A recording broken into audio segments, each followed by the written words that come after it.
السلام عليكم ورحمة الله وبركاته. الحمد لله نحمده ونستعينه ونستغفره ونؤمن به ونتوكل عليه ونعوذ بالله من شرور أنفسنا ومن سيئات أعمالنا من يهده الله فلا مضل له ومن يضلل فلا هادي له وأشهد أن لا إله إلا الله وحده لا شريك له وأشهد أن محمدا عبده ورسوله أما بعد. கண்ணியத்திற்குரிய எல்லாம் வல்ல அல்லாஹ் சுப்ஹானஹு வ தஆலாவின் நல்லடியார்களே, அல்லாஹுடைய பேரருளால் ஒவ்வொரு ஞாயிற்றுக்கிழமையும் நபிமார்களுடைய வரலாறு, அதாவது மறை கூறும் இறை தூதர்கள் என்ற இந்த தொடர் நிகழ்ச்சியிலே மூசா அலைஹிஸ்ஸலாத்து வஸ்ஸலாம் அவர்களுடைய வரலாற்றில் சில முக்கியமான பகுதிகளை நாம் அறிந்தோம். இறுதியாக சென்ற வாரம் மூசா அலைஹிஸ்ஸலாத்து வஸ்ஸலாம் அவர்கள் தூர் என்ற மலைக்கு சென்று இறைவனிடத்திலே உரையாடி அவனிடத்திலே வேதத்தை பெற்று வருவதற்குள் அவருடைய சமுதாய மக்கள் ஒரு காளை மாட்டினுடைய சிற்பத்தை உருவாக்கி அதை வழிபட ஆரம்பித்து விட்டார்கள் என்பதையும், மூசா அலைஹிஸ்ஸலாம் அவர்கள் இதை கேள்விப்பட்டு வேகமாக வந்து தம்முடைய சமுதாயத்தை கண்டித்த விபரத்தையும் சென்ற வாரம் நம்ம பார்த்தோம். அதனுடைய தொடர்ச்சியாக வேறு சில இடங்களிலும் கூட அல்லாஹ் இதை பற்றி சொல்லுகிறான். 7வது அத்தியாயம் 149, 150, 151 ஆகிய வசனங்கள்ல வலம்மா சுக்கித ஃபீ ஐதீஹிம் வரஅவ் அன்னஹும் கத் லல்லு காலு லஇல்லம் யர்ஹம்னா ரப்புனா வ யக்ஃபிர் லனா லனகூனன்ன மினல் காசிரீன். அந்த மக்கள் இருக்காங்க இல்லையா, மூசா நபியுடைய சமுதாயம், அவங்க தாங்கள் தவறான பாதைக்கு சென்று விட்டதை உணர்ந்து கொண்ட பிறகு உடனே அல்லாஹ்விடத்தில் மன்னிப்பு கேட்டாங்க. தப்பு செஞ்சது வாஸ்தவம் தான். மூசா அலைஹிஸ்ஸலாம் வர்றது வரைக்கும் தான் அந்த தப்பு நீடிச்சிச்சு. மூசா நபி வந்து இது இல்லப்பா கடவுள், நான் கடவுள்கிட்ட அல்லாஹ்விடத்தில் நான் உரையாடி விட்டு வருகிறேன், நீங்க ஏமாந்து போயிட்டீங்க என்று மக்களுக்கு விளக்கிய பிறகு அவங்க என்ன பண்றாங்க, அந்த மக்கள் தாங்கள் வழிகட்டு விட்டதை உணர்ந்த பிறகு ல இல்லம் யர்ஹம்னா ரப்புனா, எங்களுடைய இறைவன் எங்களுக்கு அருள் புரியவில்லையானால், வ யக்ஃபிர் லனா, எங்களை அவன் மன்னிக்கவில்லையானால், லனகூனன்ன மினல் காசிரீன், நாங்கள் பெரிய நஷ்டவாளிகளாகி விடுவோம் என்று அவங்க அதை உணர்ந்துக்கிட்டாங்க. தப்ப பிடிவாதம் பிடிக்கல. மூசா அலைஹிஸ்ஸலாம் வருவதற்கு முன்னாடி தான் அந்த கொஞ்ச நேரம் அவங்க வந்து வழிகட்டு போயிட்டாங்களே தவிர, மூசா நபி வந்து உண்மையை விளக்கின பிறகு அவங்க திருந்திக் கொண்டார்கள் என்பதை ஒரு கவனத்தில் வச்சுக்கணும். தப்பு செஞ்சு வாஸ்தவம் தான், திருந்திக் கொண்டார்கள், அல்லாஹ்விடத்தில் மன்னிப்பும் கேட்டுக்கொண்டார்கள் அப்படிங்கிறத நம்ம விளங்கிக் கொள்ளணும். மூசா அலைஹிஸ்ஸலாம் அவர்களை அல்லாஹ் சொல்லி காட்டுறான். வலம்மா ரஜா மூசா இலா கௌமிஹி கல்பான் அசிபா, மூசா நபி அவர்கள் தம்முடைய சமுதாயத்திலே கோபமாக வந்த பொழுது அவங்க என்ன பண்றாங்கன்னு கேட்டா, கையில இருக்கிற அந்த பலகைகளை, அல்லாஹ் எழுதி கொடுத்த வேதத்தினுடைய பலகைகளை கூட தூக்கி கீழே வீசிவிட்டு, வாழ்க்கல் அல்வா வீசிவிட்டு என்ன செய்யறாரு, தன் சகோதரருடைய தலையை பிடித்து இழுத்து அவரை கண்டிக்கிறார். ஏன் இந்த மாதிரி மக்களை விட்டுட்ட, ஹாரூன்ட்ட இந்த சமுதாய வழிகட்டு போகும் பொழுது நீ எதுக்கு சொல்லாம இருந்த என்று சொல்றாங்க. அப்ப ஹாரூன் நபி அவர்கள் வந்து இந்த மக்கள் ஏத்துக்கிற மாட்டாங்க, சமுதாயம் பிளவுபட்டும் நான் பயந்தேன் அப்படின்னு சொல்லி அவர் பதில் சொன்னதை நம்ம சென்ற வாரம் பார்த்தோம். இந்த சம்பவத்தை சில பேர் ஆதாரமா கொண்டு என்ன செய்வாங்கன்னு கேட்டா, சமுதாயத்தில் பிரச்சனை வரும்னு சொன்னா நம்ம சிலர் சொல்லாம இருக்கலாம். ஏன் சொல்லாம இருக்கலாம், ஹாரூன் நபி சொல்லாம இருக்காங்கல்ல. ஹாரூன் நபி வந்து மூசா நபி போன பிறகு அந்த சமுதாயத்தில் சொல்லாம இருக்கிறாங்க, அது தீவிரமா போல்டா சொல்லி இது ஹக்கு இது பாத்தில்னு பிரிச்சு காட்டாம இருக்கிறாங்க.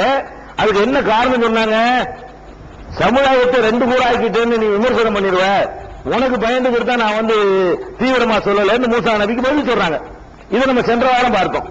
இது ஆதாரமா கொண்டு என்ன செய்யறாங்க, இப்ப நம்ம சமுதாயத்தில் உள்ளவங்க மக்கள் வந்து தப்பு வரதட்சணை வாங்குறாங்க, இதை போய் நீங்க சொன்னீங்கன்னா 2 குரூப்பா போயிருது. கபரை வணங்குறாங்க, இதை போய் நீங்க மக்கள்கிட்ட சொன்னா 2ஆ பிரிஞ்சு போயிருது. நாங்க ஹாரூன் நபியுடைய வழியில நாங்களும் போயிட்டு இருக்கிறோம். ஹாரூன் நபி சொன்னதை மூசா நபி ஏத்துக்கிட்டாங்கல்ல, அதுக்கப்புறம் தாடியை விட்டுட்டாரா இல்லையா, தலைமுடியை பிடிச்சி இழுத்தாரு, கண்டிச்சாருன்னா போன வாரம் பார்த்தோம். அப்ப ஹாரூன் நபி வந்து அவர் சொன்ன சமாதானத்துக்கு பிறகு மூசா நபி இதை ஏத்துக்கிட்ட காரணத்தினால மோசமான ஒரு பிரிவு ஏற்படும், சமுதாயத்தில் பிளவு ஏற்படும் என்று சொன்னால் அப்ப நம்ம பிரச்சாரத்தை விட்டுடலாம், சில விஷயங்களை மறைச்சிக்கலாம், சில விஷயங்களை சொல்லாம இருக்கலாம் என்று சில பேர் என்ன செய்வாங்க, அந்த சென்ற வாரம் நாம் சுட்டிக்காட்டிய அந்த சம்பவத்தை வைத்து ஆதாரம் காட்டி பேசுகிறார்கள். அதை தங்களுடைய சான்றாக மார்க்கத்தை சொல்லாம இருக்கிறதுக்கு ஒற்றுமை ஒரு போர்வை போத்திக்கிட்டு ஒற்றுமை கடும்னா நம்ம சொல்லக்கூடாது என்று சொல்லுகிற காட்சியை பார்க்கிறோம். அதுக்கு கவுண்டராகத்தான் அல்லாஹ் ஒவ்வொரு சம்பவத்தையும் பல இடங்களில் சொல்ற காரணமே தான். ஒரு இடத்துல ஒண்ணு சொன்னு ஏதாவது எனக்கு முறைக்கு பண்ணா வேற இடத்துல ஒரு ஆப்பு வச்சு இருக்கிறோம். அல்லாஹ் வேற ஒரு இடத்துல அல்லாஹ் என்ன சொல்றான்னு கேட்டா, ஹாரூன் நபியை மூசா நபி பிடிச்சி தலையை பிடிச்சி இழுத்து கண்டிக்கும் பொழுது ஹாரூன் நபி என்ன சொல்றாருன்னு கேட்டா, எப்ன உம்ம, இது 7வது அத்தியாயம் 150வது வசனம். இதுல என்ன சொல்ல போறதுன்னா, எப்ன உம்ம, என் தாயுடைய மகனே, இன்னல் கௌம மஸ்தலாஃபூனி, என்னுடைய சமுதாயத்தவர்கள், இந்த சமுதாயத்தவர்கள் என்னை பலவீனமாக ஆக்கிவிட்டார்கள். காது யக்துலூனனி, என்னை கொல்ல பிளான் பண்ணிட்டாங்க. ஏதாவது சொன்னா தலையை சீவிடுவாங்க. இந்த நிலை வந்ததுனாலயாக நான் சொல்லாம இருந்தேன். சாதாரண நிலை அங்க நிலவவில்லை. நான் இது அல்லாஹ் இல்லப்பா, அல்லாஹ் தான் மூசா நபி போயிருக்கிறாங்க என்று மாத்திரம் நான் போல்டா சொல்லி ஒரு சீரியஸா எடுத்திருந்தேன்னு சொன்னா தலையை சீவிடுவாங்க. உயிருக்கு பயம், கொலை நடந்து விடும் என்ற ஒரு நேரத்துலதான் ஹாரூன் நபி சொல்லாம இருக்கிறாங்க. அப்படி ஒரு நிலைமை இன்னைக்கு உலகத்துல இனிமேல் விதிமிதிப்பா ரெண்டு அடி அடிப்பான். நீங்க என்ன சத்தியத்தை சொன்னாலும் தலையை சீவிடுவானா, நம்மளை காலி பண்ணிடுவானா? அப்ப ஹாரூன் நபி அவர்கள் சொல்லாம இருந்தது எந்த கட்டத்தில் என்று கேட்டா, அந்த சமுதாயம் எவ்வளவு ஊறி போச்சுன்னு சொன்னா அல்லாஹ் இன்னொரு இடத்துல சொல்றான், உஸ்ரிபு ஃபீ குலூபிஹிமுல் இஜ்ல, அவர்கள் அந்த காளை மாட்டு பக்தியை உள்ளத்துல புகட்டப்பட்டு விட்டார்கள். அதாவது உள்ளத்துல அவ்வளவு வெறி பிடிச்சு போயிட்டாங்க காளை மாட்டு, இதுதான் கடவுள், இதை விட்ட கடவுள் கிடையாது என்ற அளவுக்கு முத்தி போன நேரத்தில் போய் நான் ஒண்ணு சொல்ல தலையை சீவி போடுவாங்க, ஆளை காலில் போடுவாங்க. அப்ப என் பணத்தை நீ பார்க்க முடியும் என்ற தோரணையில் ஒரு பதில் சொல்றாரு. நான் ஏதாவது சொல்லி இருந்தேன்னா என்னை கொள்வதற்கும் அவங்க தயாரா இருந்தாங்க. அந்த மாதிரியான ஒரு சூழ்நிலை நிலவும் பொழுது என்னை காத்துக் கொள்வதற்கு தான் நான் சொல்லாம இருந்தேன் என்று ஹாரூன் நபி பதில் சொன்னதாக திருக்குர்ஆன் சொல்லுகிறது. அப்ப என்ன, ஹாரூன் நபி சொல்லாம இருந்தாங்க என்று கேட்டா, ஒரு சாதாரணமான விளைவுகள் ஏற்படுற இடத்துல அவங்க வாழவில்லை. கடுமையான முறையில் வெறி பிடித்த ஒரு மக்கள் மத்தியில இதை திருத்தினாலே தலை போயிருங்கிற ஒரு நிலையில எக்துணுங்கிறாங்க, தலையை சீவிடுவாங்க, கொன்று விடுவார்கள் என்ற ஒரு நிலைமை இருக்கும் பொழுது எல்லா மனிதனுக்கும் இந்த அனுமதி இருக்கிறது. அப்படி நிலைமை இன்னைக்கு இருக்கிறதா?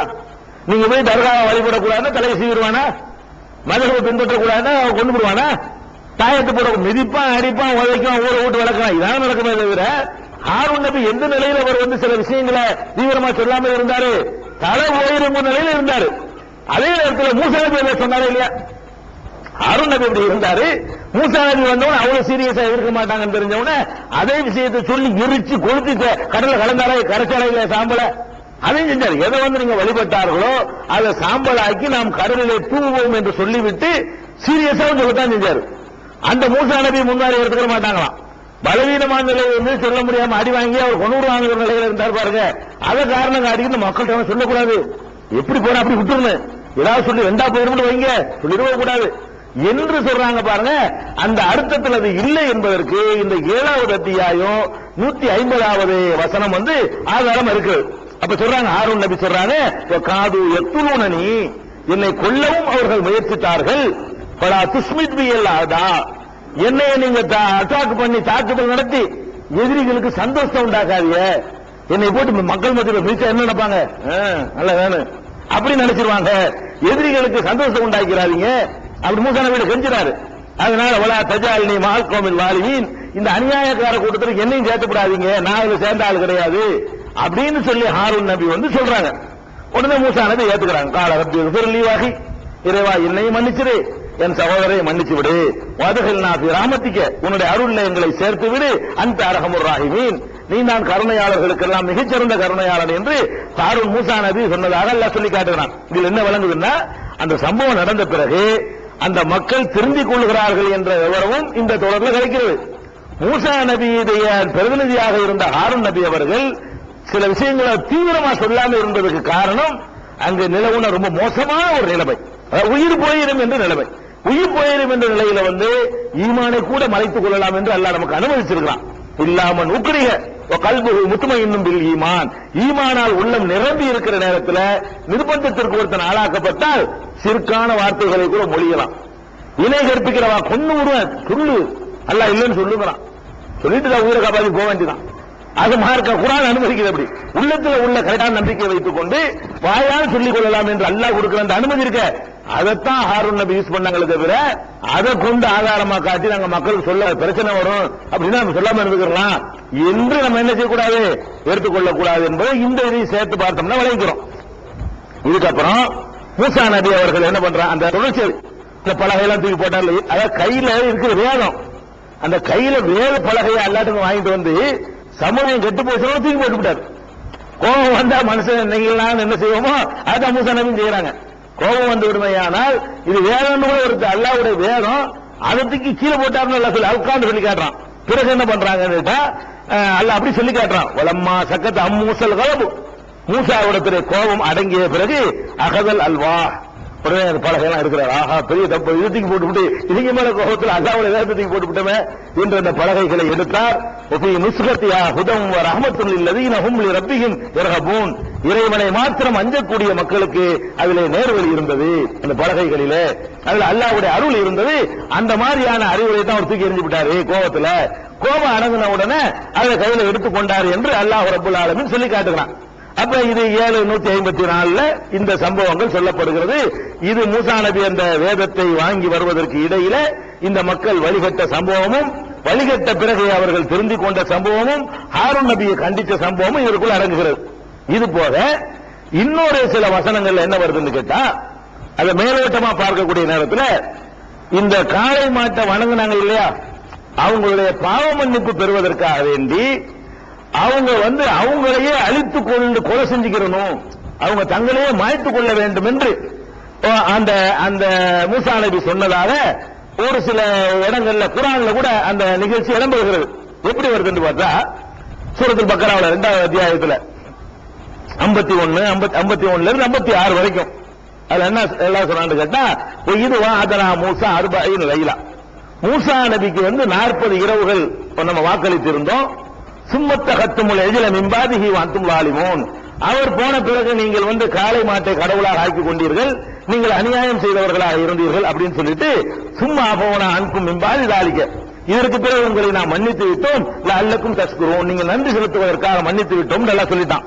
அதுக்கப்புறம் என்ன வருதுன்னு கேட்டா, இது கால மூசா லி கௌமிஹி, மூசா தன்னுடைய சமுதாய மக்களிடத்தில் சொன்னார், இன்னக்கும் லலம்தும் அம்புசக்கும் பித்திகாதிக்குமுல் அஜில், காளை மாட்டை கடவுளாக நீங்கள் கற்பனை செய்ததன் மூலம் உங்களுக்கு நீங்கள் அநீதி இழைத்து விட்டீர்கள். எனவே தூபு இலா பாரிக்கும், உங்களை படைத்தவனிடத்திலே நீங்கள் மன்னிப்பு கேளுங்கள். ஃபக்துலு அம்புசக்கும், உங்களையே கொன்று விடுங்கள், உங்க செத்து போங்க, செத்து போறதே சரியான வழிங்கிறார். இவ்வளவு பெரிய வேலை காளை மாட்டை போய் கடவுளாக்கி விட்டீங்கன்னு சொன்னா நீங்க என்ன செய்யணும், ஒண்ணு அல்லாஹ்விடத்துல பாவ மன்னிப்பு கேளுங்கள், இரண்டாவது ஃபக்துலு அம்புசக்கும், உங்களையே நீங்கள் கொன்று விடுங்கள். அடுத்து கருத்து சாவு எல்லாரும் யாலிக்கும் ஹைருல்லக்கும் இந்த பாரிக்கும், இதுதான் உங்களை படைத்தவனிடத்தில் உங்களுக்கு சிறந்தது என்று மூசா நபி சொன்னார். தாப அலைக்கும், பிறகு அல்லாஹ் உங்களை மன்னித்தான். இன்னஹு ஹுவ தவ்வாபுர் ரஹீம், அவன் மன்னிக்கக்கூடியவனாக இருக்கிறான் என்று 2வது அத்தியாயம் பக்ராவுல 54வது வசனத்தில் இப்படி சொல்லப்படுகிறது. இதை பார்த்தா என்ன விளங்கு, மேலோட்டம் பார்த்தோம்னா இவர்கள் செஞ்ச பாவருக்கு மூசா நபி சாவ சொல்றாங்க, அவங்க செத்தாங்க, அதுக்கு பிறகு அல்லாஹ் மன்னிச்சான்னு வருது. மேலோட்டம் பாத்தீங்கன்னா அவர் சொல்றாரு, இன்னக்கும் லலம்தும் அம்புசக்கும் பித்திகாதிக்கும் எஜில், காளை மாட்டை நீங்கள் கடவுளாக ஆக்கியதன் மூலம் உங்களுக்கே நீங்கள் அநியாயம் செய்து கொண்டீர்கள். ஃபர்ஸ்ட் சொல்றாரு. 2வது சொல்றாரு, தூபு இலா பாரிக்கும், உங்களை படைச்சவன்ட்ட மன்னிப்பு கேளுங்க, 2வது சொல்லிவிட்டாரு. 3வது மூசா நபி சொல்றாரு, பக்துல் அம்புசக்கும், உங்களையே சாவடித்துக் கொள்ளுங்கள், உங்களை நீங்கள் என்ன செய்யுங்க, சாகடித்துக் கொள்ளுங்கள், தற்கொலை செஞ்சுட்டு சாவுங்க அப்படிங்கிறாரு. இதுக்கு அப்புறம் என்ன வருதுன்னா, அது சிறப்புங்கிறாரு, லாலிக்கும் ஹைருல்லக்கும் இந்த பாரிக்கும், இதான் உங்களுடைய இறைவனிடத்தில் உங்களுக்கு சிறந்தது அப்படின்னு வருது. அதுக்கப்புறம் தாபா அலைக்கும், அல்லாஹ் உங்களை மன்னித்தான். இன்னஹு ஹுவ தவ்வாபுர் ரஹீம், அல்லாஹ் உங்களை மன்னிக்க கூடியவனா இருக்கிறான், அருள் புரியவனா இருக்கிறான்னு வந்துருது. இன்னும் சொல்ல போனா இன்னும் இப்படி கூட வருது. அடுத்த ஆயத்துல 55வது வசனத்துல, ஒய்து குல்தும் யா மூசா லன் நூமின லக ஹத்தா நரல்லாஹ ஜஹரா, அல்லாஹ்வை நேருக்கு நேராக பார்க்கும் வரை நாங்கள் உம்மை நம்ப போறது இல்லை என்று நீங்கள் சொன்னீர்கள். மூசாவே நாங்க நம்ப மாட்டோம் நீங்க சொன்னீங்க. இவர்களை பார்த்து அல்லாஹ் கேட்கிறான், அகலத்துக்கும் சாரிக்கத்து அன்றும் தோன்றுவோம், நீங்கள் பார்த்துக் கொண்டிருக்கும் பொழுதே பெரிய பலத்த ஓசை உங்களை தாக்கியது. தும்ம பாசனாக்கும் இம்பாதி மௌத்திக்கும், நீங்கள் இறந்த பிறகு உங்களை நாம் உயிர்ப்பித்தோம். லஅல்லக்கும் தஷ்குரூன், நீங்கள் நன்றி செலுத்துவதற்காக இப்படின்னு தொடரா வருது. இதுல அவங்க இறந்தாங்கன்னு வருது, செத்து போங்கன்னு அவர் சொல்லிவிட்டாரு. அதுக்கப்புறம் என்ன வருதுன்னா, உங்களுடைய மரணத்திற்கு பெரிய ஓசை உங்களை தாக்கியது, அல்லாஹ் வந்து உங்களை மரணத்துக்கு பாசனாக்கும் மின்பாதி மௌத்திக்கும், நீங்கள் மௌத்தா போன பிறகு உங்களை வந்து நாம என்ன உயிர்ப்பித்தோம் அப்படிலாம் வந்ததை வைத்துக் கொண்டு என்ன ஒரு கருத்து இழந்து பக்கராவை மட்டும் நம்ம பார்த்தோம்னு சொன்னா அதுல என்ன கருத்து நமக்கு கிடைக்கும் என்றால், அவங்க செஞ்ச பாவத்துக்காக வேண்டி அவங்களே அல்லாஹ் கொல்ல சொன்னான் மூசா நபி மூலமா. அவங்க தங்களை தாங்களே மன்னிப்பு தான் பெருசு என்று நினைத்து தங்களை தாங்கள் அழித்துக் கொண்டார்கள். ஆனால் அல்லாஹ் கருணையா என்ன பின்னாடி உயிராக்கினான், செத்த பிறகு நினைச்சுதான் உயிராக்கி விட்டான் என்ற ஒரு கருத்து இதை பார்க்கும் பொழுது நமக்கு விளங்குகிறது. அப்படி விளங்கினால் அதுக்கு தப்பு கிடையாது. அந்த மாதிரி கருத்து கொள்வதற்கு இடம் இருக்கிறது. இதுல இன்னொரு கருத்தும் சொல்கிறார்கள் சில அறிஞர்கள், அதுவும் அது காரண காரியத்தோடு தான் சொல்கிறார்கள். அதாவது நீ சத்து தொடங்கிறது இருக்குல்ல, இது கோபத்தில் சொல்ற வார்த்தை. செத்து போன அர்த்தம் இல்ல. அல்லாட்ட இருந்து மூசா நபி சொல்றாங்க, இந்த மாதிரி காலமாட்ட அநியாயம் பண்ணிட்டு சித்து விளங்கப்பா. நம்ம கூட சொல்ல மாட்டான், ஒரு பையன் ஒழுங்கா வேலை செய்யாட்டி மகன் வந்து தாப்பஞ்சல காட்டி தாப்பஞ்சல சொத்துங்கிற சொல்லுவேன், ஆத்து குளத்துல சாவுன்னு சொல்றது இல்லையா, அது சாவுங்கிற அர்த்தம் இல்ல. அதாவது கோபத்தை அப்படி காட்டுவது, கோபத்தை காட்டுவதற்கு எல்லா பாஷைகள்லையும் எந்த வார்த்தையை சொல்லுவாங்க, தகப்பனே மகனை பார்த்து சொல்லுவான், நாசமா போன செத்து போன அர்த்தம். அதாவது நம்ம ஒரு மகனை பார்த்து தகப்பனே தாயை திட்டுறாங்க, நாசமா போ, உருப்படாம போ, பொண்ணுக்கு உதவாம போ, கொள்ளையில போன காவற பேரி வந்து சாவுன்னு அர்த்தம். கொள்ளையில அதான் அர்த்தம்.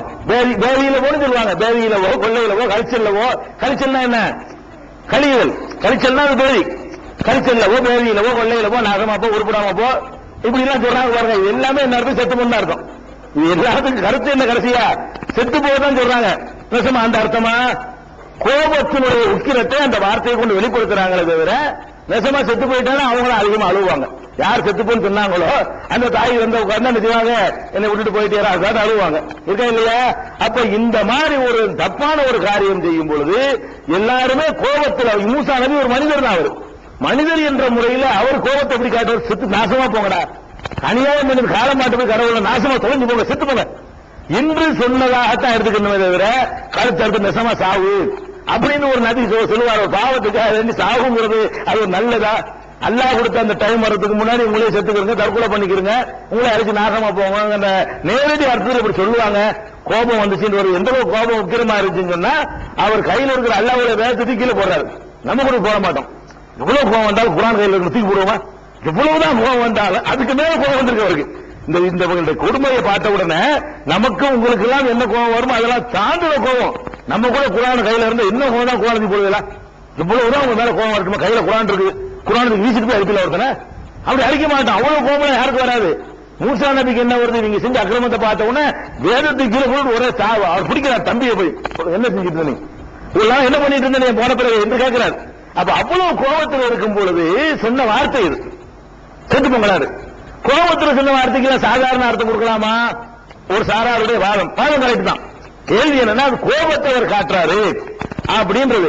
அப்ப செத்த பிறகு நாங்கள் உயிர்ப்பித்து வருத, இதுல வருத சும்மா பாசனாக்கும் என்பாதி மோத்திக்கும், நீங்கள் மரணித்த பிறகு உங்களை நாம் உயிர்ப்பித்தவங்க வருதுல்ல, அது எப்படி அவர் செத்து போனவர் சொல்றாரு. அதுக்கு அடுத்த ஆயத்தில் என்ன வருது, நீங்கள் மரணித்த பிறகு நாம உயிராக்கணும்னு வருது.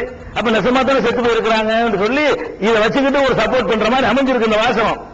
ஆனால் சூரத்து நிசாவுல 4வது அத்தியாயத்துல 153வது வசனத்தை எடுத்து பாத்தீங்கன்னு சொன்னா இந்த 2வது கருத்து சொல்றாங்க இல்லையா, கோபத்தில் சொன்னதுங்கிறது அது தெளிவாகி போயிடும். எப்படி தெளிவாகும் கேட்டா, எஸ்அலுக அஹ்லுல் கிதாப், வேதம் கொடுக்கப்பட்டவர்கள் முகமது உம்மிடத்தில் கேட்கிறார்கள். ரசூலுல்லாஹி அல்லாஹ் சொல்லி காட்டுறான், உம்மிடத்தில் கேட்கிறார்கள்.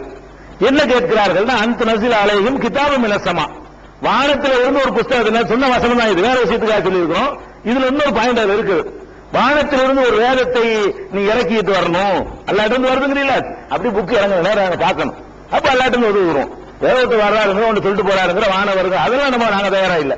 நீ வேதம் உனக்கு அல்லாட்ட இருந்து வருதுன்னு சொன்னா, வானத்துல ஒரு புத்தகம் அப்படி இறங்கி வந்து சொன்னா நாங்கெல்லாம் பார்த்தோம்னு சொன்னா நாம வரத்தான் செய்யுது, அல்லாட்ட இருந்தா வருது நாங்க நம்புவோம்.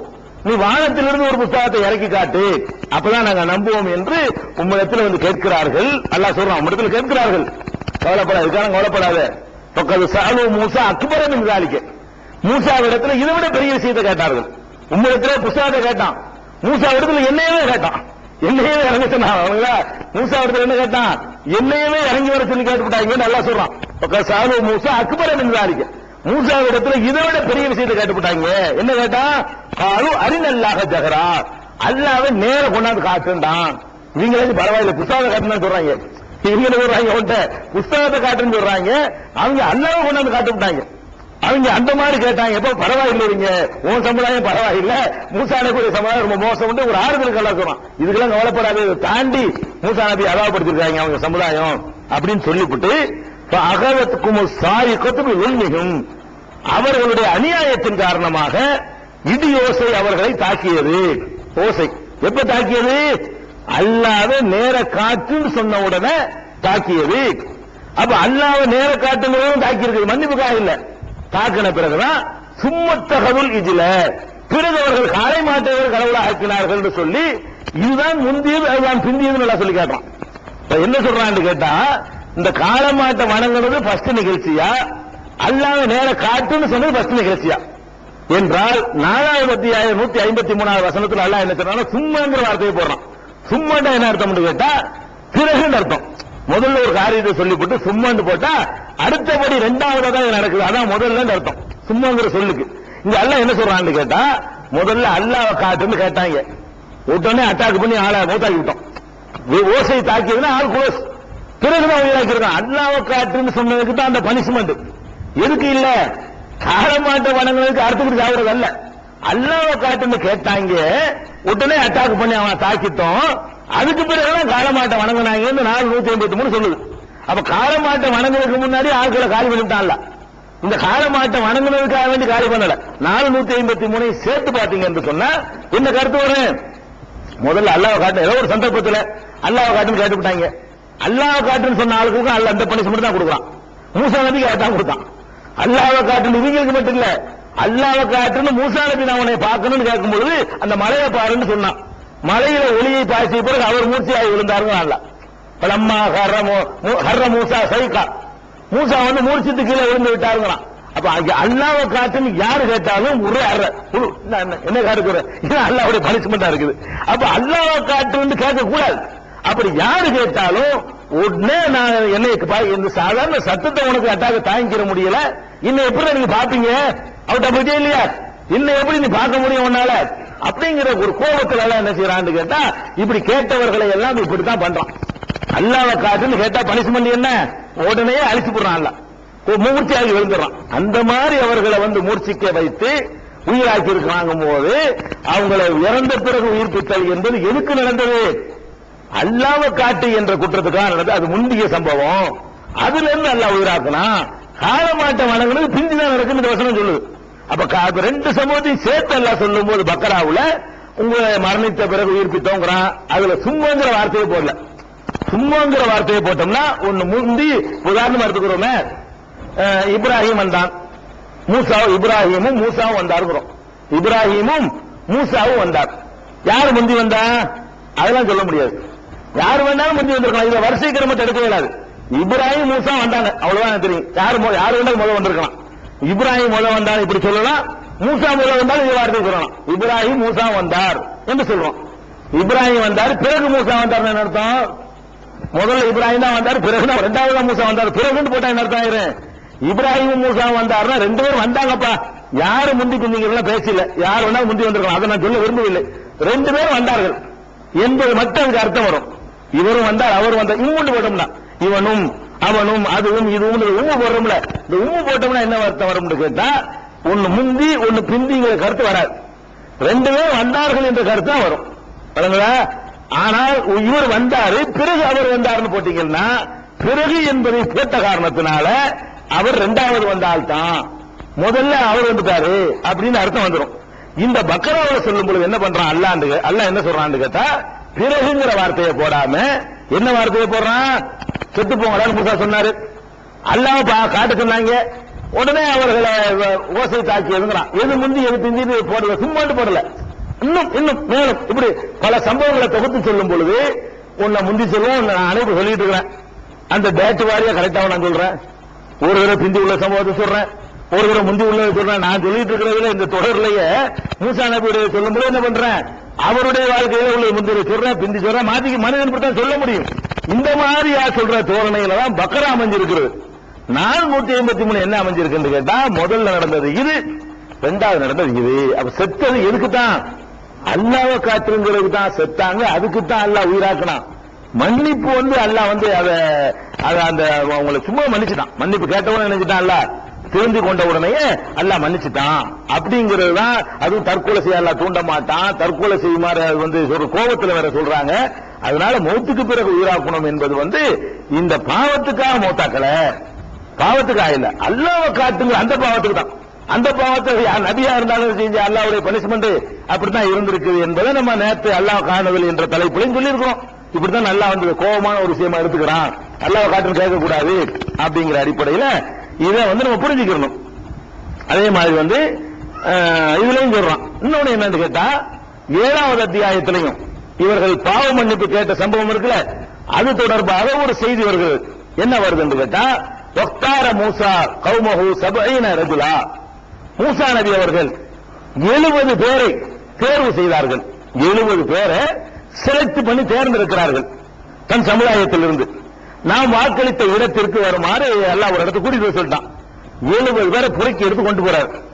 வந்த உடனே பலம்மா அகதத்துக்கும் ஒரு ரஜிபத்து, அவர்களை ஒரு ஓசை ஒன்று தாக்கியது.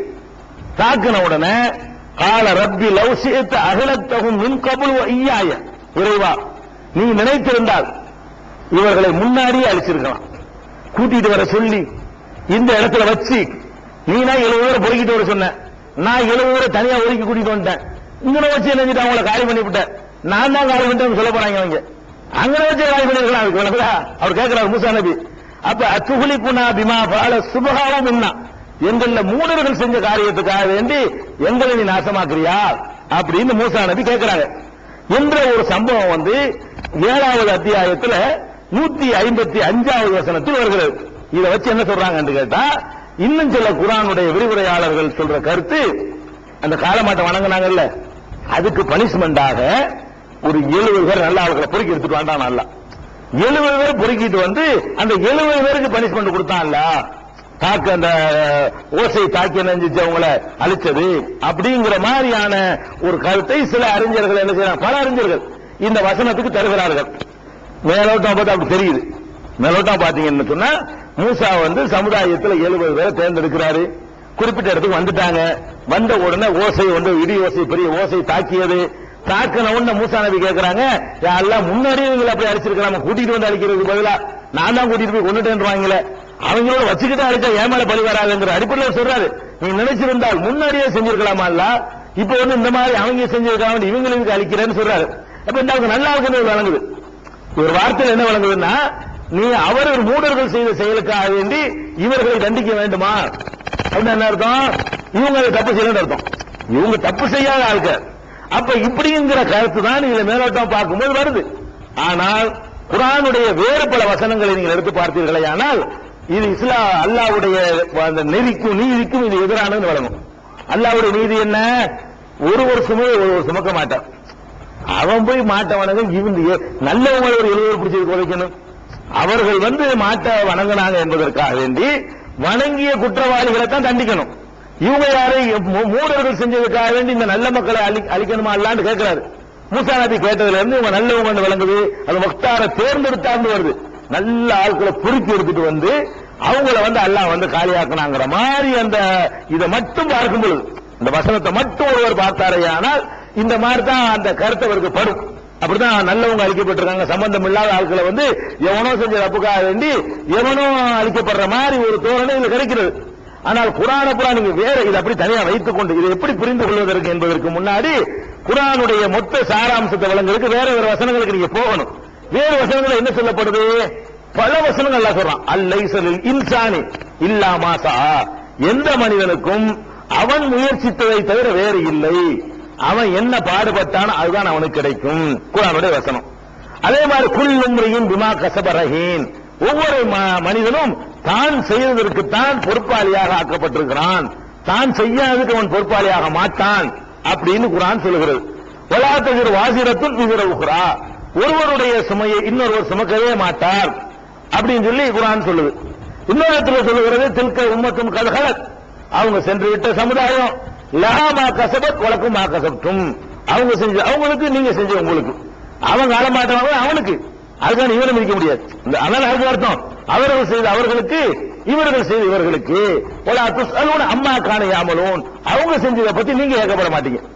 அவங்க செஞ்சதுக்கு ஏன் அவங்க செஞ்சாலும் ஒன்றை வந்து கேள்வி கேட்க மாட்டோம் அப்படின்னு அல்லாஹ் என்ன செய்யறான் குர்ஆன்ல சொல்லி காட்டுறான். இந்த மாதிரி கருத்துப்பட ஏராளமான வசனங்கள் குர்ஆன்ல இருக்குது, ஒன்னு ரெண்டு கிடையாது. ஃபமையாமல் மிஸ்கால தர்ரத்தின் கைரன் யரா, எவன் ஒருத்தன் அணு அளவுக்கு ஒரு நன்மையை செய்கிறானோ அதை அவன் தான் பெற்றுக்கொள்வான். ஃபமையாமல் மிஸ்கால தர்ரத்தின் ஷர்ரன் யரா, அணு அளவுக்கு தீமையை செய்தானே ஆனால் அதையும் அவன் தான் பெற்றுக்கொள்வான். அவன் செஞ்ச தீமை நாமே பெற மாட்டான், நான் செஞ்ச தீமை அவன் பெற மாட்டான். இதுதான் அல்லாஹ்வுடைய ஜட்ஜ்மெண்ட், இதுதான் அல்லாஹ்வுடைய நீதி. உலகத்திலும் இதான் நீதி. உலகத்திலையும் நம்ம இங்க இருக்கிற ஆள்கள்ல ஒரு 10 பேர் தப்பு செஞ்சதுக்காக வேண்டி நல்ல ஆட்களா ஒரு 10 பேர் பொறுக்கணும் மிதிக்குவோமா? 10 பேர் தப்பு செஞ்சதுக்காக வேண்டி இருக்கிறதே பர்ஃபெக்டான ஒரு 10 பேர் பிடிச்சிட்டு வா அப்படின்னு செய்வோமா? நாம செய்ய மாட்டோம், ரப்புல் ஆலமீன் செய்வானா? ரப்புல் ஆலமீன் நீதி கண்டிப்பா அந்த மாதிரி இருக்காது. அப்ப இதுல என்ன வழங்கணும்னு கேட்டா, இதையும் அதையும் சம்பந்தப்படுத்த கூடாது. இந்த மூசா அந்த சமுதாயத்தை காலமாட்ட வணங்கினாங்க பாருங்க, அதையும் இதையும் சம்பந்தப்படுத்த கூடாது. இதுல என்னன்னு கேட்டா, இதுல எப்படி துவங்குது, அந்த சமுதாயத்தில் இருந்து 70 நபர்களை மூசா நபி செலக்ட் பண்ணி தேர்வு செய்கிறார். செலக்ட் பண்ணி தேர்வு செய்யறதுனால என்ன அர்த்தம் கேட்டா, நல்ல விஷயங்களை சொல்லிக் கொடுப்பதற்காக வேண்டி, அவங்களை எஜுகேட் பண்ணுவதற்காக வேண்டி இந்த மாதிரி அநியாயம் பண்ணிவிட்டாங்க. ஒரு 70 பேருக்கு நான் ட்ரைனிங் கொடுத்து வச்சுக்கிறோம், எல்லா விஷயம் தெரிஞ்சவங்களா இருக்கட்டும், குறிப்பிட்ட 4 பேரை சுத்திக்கிட்டு இருக்க கூடாது. இந்த மாதிரியான ஒரு நல்ல காரியத்துக்கு தான் இஃப்தார என்று சொல்ல பயன்படுத்துவாங்க. தேர்வு செய்தல், தேர்வு செய்தல் சொன்னா நல்ல காரியத்துக்காக பொறுக்கி எடுக்கிறது, சாவுறதுக்காக பொறுக்கி எடுக்கு, சாவடிக்கிறதுக்காக பொறுக்கி எடுக்கிறது அல்ல இது. அப்ப என்ன பண்றாங்கன்னு கேட்டா, மூசா நபி ஒரு 70 பேரை என்ன செய்யறாங்க, செலக்ட் பண்ணி அவங்களை எஜுகேட் பண்ணுவதற்காக வேண்டி அல்லாஹ் கூப்பிட சொன்னான். அவங்களை அழைச்சிக்கிட்டு வா. அவர்களை ஒரு குறிப்பிட்ட இடத்துக்கு வந்த உடனே அதுல என்ன நடந்திருக்குன்னு கேட்டா, நம்ம தேடி பார்க்கும் பொழுது 2 தடவை அவங்க அல்லாஹ் பார்க்கணும்னு கேட்டிருக்காங்க. ஒன்னும் இந்த காலமாட்டை வணங்குறதுக்கு முந்தி ஒரு கேட்டிருக்காங்க.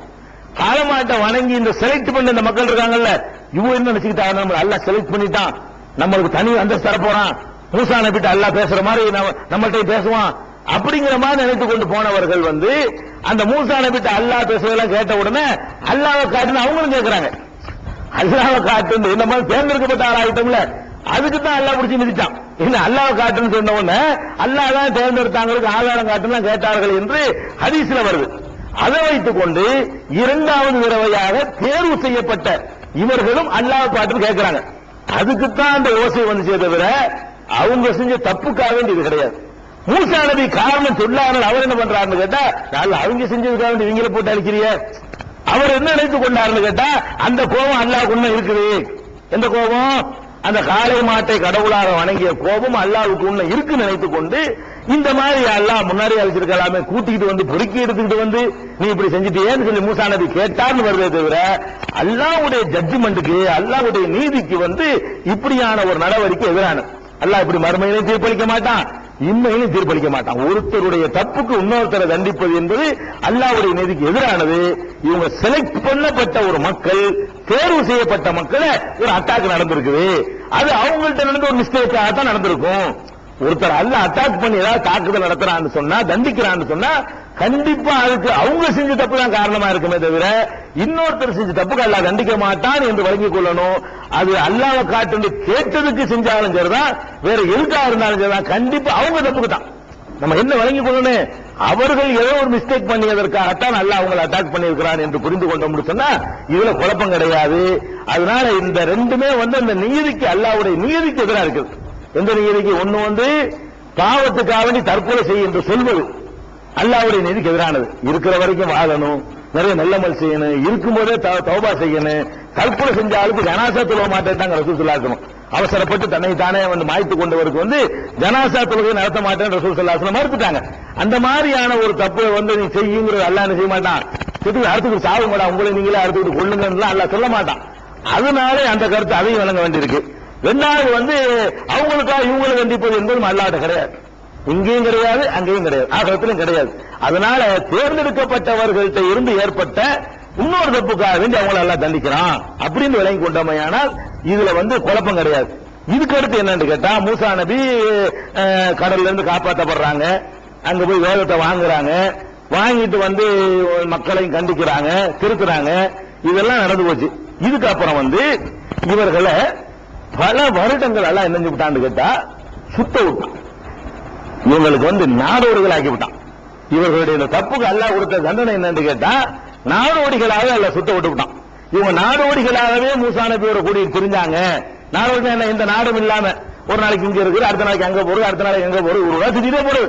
இந்த மாதிரி அவர்கள் இருந்திருக்கிறார்கள் என்பதற்கு திருக்குறான்ல மூசா நபி சேர்ந்து கொண்டு எவ்வளவு நாள் நாடோடிகளா தெரிகிறாங்க கேட்டா 40 வருடங்கள், 40 வருட காலம் வரலாற்றுல இப்படிதான் இருக்கிறது. வரலாற்றிலையும் இந்த இஸ்ரவேல் சமுதாயத்தவர்கள் 40 ஆண்டுகள் நாடோடிகளாக ஒரு இடத்துல அவங்களுக்கு அல்லாஹ் நிலை கொடுக்காம எங்க பார்த்தாலும் ஏரிகளை உண்டாக்கி இங்க இருந்து போய் அங்க ஓடுறது, அங்க போய் இங்க ஓடுறது, ஊர் ஊரா சுற்றுறது என்று வாழ்ந்ததற்கு வரலாற்றிலும் சான்று இருக்கிறது, திருமலை குர்ஆனிலும் சான்று இருக்கிறது. என்னென்ன சான்று இருக்குன்னு கேட்டா ஃபர்ஸ்ட் என்ன சொல்றான் அல்லாஹ்னு கேட்டா 2வது அத்தியாயம் பக்ராவுல 57 இருந்து 60 வரைக்கும் எடுத்துக்கிட்டா அவங்கள பத்தி சிலர் சொல்லும்போது லல்லல்னா அலைக்குமுல் கமாம், உங்களுக்கு நம்ம மேகத்தை நிழல் தர செய்தோம், மேகத்தை நிழல் தர செய்தோம் அல்லாஹ் சொல்லி காட்டுறான். இது மேகத்தை நிழல் தர செய்கிறோம் என்பது நிழல் புரியுதா? நமக்கு இந்த வீட்டில் உட்கார்ந்துட்டு இருக்கிறவனுக்கு மேகம் எதுக்கு நிழல் தரணும்? அதான் கூரையே தருமே. வீட்டுல வாசல்ல குருஜி போட்டு உட்கார்ந்துட்டு இருக்கிறான்னு சொன்னா அவனுக்கு நிழல்ங்கிற ஒரு விஷயமே கிடையாது, நிழல்ங்கிற ஒரு பெரிய பிரச்சனையே கிடையாது. நிழல் தந்தோம் என்று சொல்வது எப்ப பாக்கியமாகும் கேட்டா ஊர் ஊரா சுத்துறவங்க தான் பாக்கியமாகும். ஊர் இல்லாம வாசல் இல்லாம வெயில் அழகான் பாருங்க, அவனுக்கு தான் உனக்கு நிழல் தந்தாலும் சொல்ல முடியும். இப்ப நம்ம மேகத்தை மெட்ராஸுக்கு மேல மேகத்தை நிப்பாட்டிவிட்டு அடே உனக்கு நிழல் தந்தா எல்லாம் சொல்லுவாங்க. நமக்கு இந்த மேகம் இருந்தா என்ன இல்லட்டு எனக்கு நானும் நிழல உட்காந்துட்டு இருக்கிறேன். அதாவது இந்த மேகம் இருந்தாலும் நான் இந்த கூரை எனக்கு நிழல் தந்துருது, நிழல் தான் உட்காந்துட்டு இருக்கிறேன். மேகமே இல்லாம நீ வெயில் அடிக்க வச்சாலும் நான் தான் நிழல் தானே இருக்கிறேன். நிழல் எப்ப பாக்கியமாகும் ஒரு மனிதனுக்கு? வீடு வாசல் இல்லாட்டி தான் பாக்கியமாகும். எவனுக்கு வீடு வாசல் இல்லாம இருக்குதோ அவன் போடிக்கிட்டு பிரயாணத்துல போயிட்டு இருப்பான். பிரயாணத்துல போட மண்டை காயும், வெயில் மண்டை புலந்து போயிடும். அந்த மாதிரி புலந்துடக்கூடாதுங்கும் போது அவனுக்கு நேரம் அப்படி மேகம் சூரியனுடைய கதிரை மறைச்சு அந்த வெயில் படாம ஆக்குதுன்னு. சில நேரங்கள் நம்ம பஸ்ல போகும்போது சொல்லி வச்ச மாதிரி அப்படி அந்த மேகம் அப்படி விழுவும், அங்கெல்லாம் வெயில் இருக்கும். பார்த்துட்டு ஒவ்வொருத்தரும் அனுபவிச்சிருப்பீங்க, நீங்க பார்த்திருப்பீங்க, நான் பார்த்திருப்பேன். ஒவ்வொருவரும் தங்களுடைய வாழ்க்கையில் என்னைக்காவது ஒரு நாள் நடந்திருக்கும். இப்படி அற்புதம் கிடையாது. இவங்களுக்கு அல்லாஹ் எப்பவும் கொடுத்தான். அதிகமான பிரயாணம் ஊர் ரூபா சுத்திட்டு இருக்கிற காரணத்தினால கொடுத்தா நீங்க நானெல்லாம் என்னைக்காவது ஒரு நாளைக்கு இந்த அனுபவத்தை பெற்றிருப்போம். பஸ்ல போயிட்டு கொண்டிருக்கும் பொழுது நம்ம மட்டும் நல்லா போயிட்டே இருப்போம், கொஞ்சம் தூரத்துக்கு அங்கெல்லாம் வெயிலா இருக்கும், நிழல் இருக்கும், மேகம் கரெக்டா அந்த டைரக்ஷன்ல நின்றுக்கும், மறைக்கும். அந்த மாதிரி அந்த மேகத்தினுடைய வேகமும் பஸ்ஸுடைய வேகமும் கரெக்டா இருந்துச்சுன்னா ரொம்ப நேரத்துக்குள்ள நீடிக்கும். அந்த மேகத்துடைய வேகத்தை கரெக்ட் பண்ணி நீங்களும் போயிட்டீங்கன்னா அது வாட்டு கிட்டத்தட்ட 1 மணி நேரம் 2 மணி நேரம் கூட அந்த நிழல் கரெக்டா டைரக்ஷன் வந்துட்டே இருக்கும். அந்த மேகத்தினுடைய வேகமும் காற்றுடைய வேகம் தான் மேகத்தை தீர்மானிக்குது. காற்றின் வேகமும் அந்த திசையும் நீங்கள் போற திசையும் ஒன்னா இருக்குமே ஆனால், வேகமும் திசையும் ஒன்னா இருக்குமே ஆனால் இப்ப வர்ற அந்த நிழல் ரொம்ப நேரம் நிக்கிறவனுக்கு ரொம்ப நேரம் கிடைக்காது, நிக்கிறவனுக்கு கிடைக்காது, பஸ்ல போறவனுக்கு கிடைக்கும். அந்த வேகத்தில் இருக்குமே ஆனால் இது நம்ம அனுபவிச்சிருக்கிறோம். இவர்களுக்கு மேகத்தை நிழல் தர செய்வோம் என்று அல்லாஹ் சொல்வதில் இருந்து ஊர் ஊரா சுத்தி இருக்கிறாங்க. இவங்களுக்கு நிழல் ஒரு பெரிய தேவை, நிழல் கிடைக்காதவர்களா இருக்கிறாங்க என்பது விளங்குகிறது. நாடோடைய சுத்தினது ஒரு ஆதாரம். அடுத்து என்னன்னு கேட்டா ஒரு ஊர்ல போய் செட்டில் ஆயிருக்கிறான்னு பாருங்களேன், அவனுக்கு சோத்துக்கு பொறுப்பு இருக்க தேவையில்லை. ஊர்ல இருக்கிற மக்களுக்கு விவசாயம் பண்ணுவான், அரிசி உற்பத்தி பண்ணுவான், பருப்பு உற்பத்தி பண்ணுவான், அவன் கோதுமை உற்பத்தி பண்ணுவான், சாப்பிட்டுக்குவான். இவனுக்கு என்ன ஊர் ஊரா சுத்துறதுனால அங்கிருந்து உணவு இறக்கணுங்கிறான். அன்சல்னா அலைக்குமுல் மண்ண செல்வா, மண்ணு செல்வா என்ற அது என்னங்கிற ரெண்டா வச்சுக்கிறோம். மண்ணு செல்வா என்ற உணவை உங்களுக்கு நாம இறக்கணும். ஏன் உணவை இறக்கணும்? ஊர்ல தின்னுட்டு இருப்பான அரிசி உற்பத்தி ஆகும். அதில் உற்பத்தி பண்றதுக்கு இல்ல ஒரு இடத்துல இருந்தா உற்பத்தி பண்ணுவான், போய்கிட்டே இருக்க என்ன உற்பத்தி பண்ணுவான்? இங்க நெல்லை வச்சுட்டு போய் அங்க போய் இறக்க முடியும்? வேலை இன்னைக்கு இங்க இருப்பான், நாளைக்கு அங்க இருப்பான், நாளைக்கு அங்க இருப்பான். இவன் எதையும் உற்பத்தி பண்ண இயலாது. உற்பத்தியை பண்ணாம சுத்துறாங்களே பாவம், செத்து போயிருக்கிறாங்க. அல்லாஹ் என்ன பண்றான்? அப்பப்ப டெய்லி அந்த அல்லாட்டிருந்து உணவு வந்துடும். அல்லாஹ்விடமிருந்து என்ன செய்யும்? மண்ணு செல்வாய் என்ற உணவு வரும். அந்த மண்ணு செல்வாய் என்ற உணவை நாம இறக்கி வைத்தோம் என்பதில் இருந்து என்ன வழங்குதுன்னு கேட்டா இவங்க ஊர் சுத்திலா இருந்திருக்கிறாங்க. ஒரு இடத்துல செட்டில் ஆயிருக்கிறோம், செட்டில் ஆயிருக்கிறோம், இதெல்லாம் தேவை கிடையாது. இதுலயும் அது வழங்குது. அடுத்து என்ன வழங்குதுன்னு கேட்டா ஒரு இடத்துல போகும்போது தண்ணி இல்ல. ஊர்ல இருந்தா ஊர்ல கிணறு இருக்கும், அது இருக்கும், இது இருக்கும், தோண்டி தண்ணி எடுத்துக்கிடுவாங்க. குளம் இருக்கும், குட்டை இருக்கும், ஆறு இருக்கும். இவங்க என்ன பண்றாங்க? போய்கிட்டே இருக்கும்போது மூசாலி கௌமிகி, மூசா தம்முடைய சமுதாயத்துக்காக தண்ணீர், எல்லாம் தண்ணி இல்லாம கஷ்டப்படுறாங்க, சுத்திட்டே தெரியுறாங்கன்னு கேட்கிறாரு. உடனே உங்களுடைய கைத்தறியினால அந்த பாறையில அடிக்கிறான். பாறையில மீன் பாறைகிட்டு நின்றுட்டு இருக்காங்க. பாறையில அடிச்சவனு தண்ணி வருது. அப்ப சுத்திக்கிட்டு இருக்கிறவங்களுக்கு அந்த பிரச்சனை எல்லாம் ஏற்படும். நம்ம ஊர்ல உட்கார்ந்துட்டு இருக்கிறவனுக்கு தண்ணியை பத்தி பிரச்சனை கிடையாது. சுத்திக்கிட்டே இருக்கிறவனுக்கு தான் என்ன கிடைக்காது, ஒரு இடத்துக்கு போயிட்டு தண்ணி கிடைக்காது. நல்லா தண்ணி என்ன செய்யறது என்று அவங்க முறையிடும் பொழுது நாம மூசா நபிக்கு அந்த கைத்தறியால் அடிக்க சொன்னோம். உடனே அது பாறையிலிருந்து 12 நீரூற்றுக்கள் புறப்பட்டு வந்தன என்பதையும் அல்லாஹ் 2:60 சொல்லி காட்டுகிறான். இதையெல்லாம் வச்சு பார்க்கக்கூடிய நேரத்தில் ஊர் சுத்தினாங்க என்பது ஒரு வகையில கன்ஃபார்ம் ஆகுது. அதுக்கப்புறம் ஒரு நாள் கேட்கிறாங்க, அவங்க ஆய்விட்டு சொல்லிவிட்டாங்க. என்ன கேட்கிறாங்க, இது 2:61 ஒய்து குல்தும் யா மூசா லன் நஸ்பிர் அலா தஆமின் வாஹிதின். மூசாவே, இந்த ஒரே வகையான உணவை இனிமே சகிச்சுக்கிற மாட்டோம். எப்ப பார்த்தாலும் மண்ணு செல்வா தானே, எத்தனை வெரைட்டி உணவுகள் இருக்கிறது. இது ஒரே வகையான உணவை நாங்கள் என்ன செய்ய மாட்டோம், சகித்துக் கொள்ள மாட்டோம். ஃபதுஉலனா ரப்பக, உமது இறைவனிடத்தில் துஆசை. இனிமே இந்த உணவுலாம் வரக்கூடாது, இந்த மண்ணு செல்வாலாம் வரக்கூடாது. இறைவன் துஆசை. இறைவன் என்ன செய்யணும்னா யுகுருஜிலனா நிம்மா தும்பித்துல் அருள், பூமி முளைக்கக்கூடிய மின் பக்கலி ஹாவ கிசாய் ஹாவ பூமி ஹாவ அதசியா பசலிகா, வெங்காயம் கீரை பூண்டு பருப்பு இவைகள் எங்களுக்கு வேணும். இதனையும் தரணுமே தவிர என்ன செய்யக்கூடாது, இந்த இதெல்லாம் சரி வராது. அங்க மண்ணு செல்வா அங்க இருந்து வானத்திலிருந்து இறங்குது பாரு, அது நமக்கு ஒரே உணவு எவ்வளவு நாளைக்கு திங்கிறது, அது எங்களுக்கு சகிக்க முடியாது என்று அவர்கள் சொன்னார்கள். சொன்ன உடனே அல்லாஹ் என்ன செய்யறான்னு கேட்டா, மூசா நபி என்ன சொல்றாங்கன்னு கேட்டா, அரே தஸ்தபிலூன் அல்லதி ஹுவ அதுனா பில்லதி ஹுவ கைர். நல்ல ஒரு உணவுக்காக வேண்டி அதை விட மட்டமானதை கேட்கறீங்களா, நீங்க மாத்தி கேட்கறீங்களா?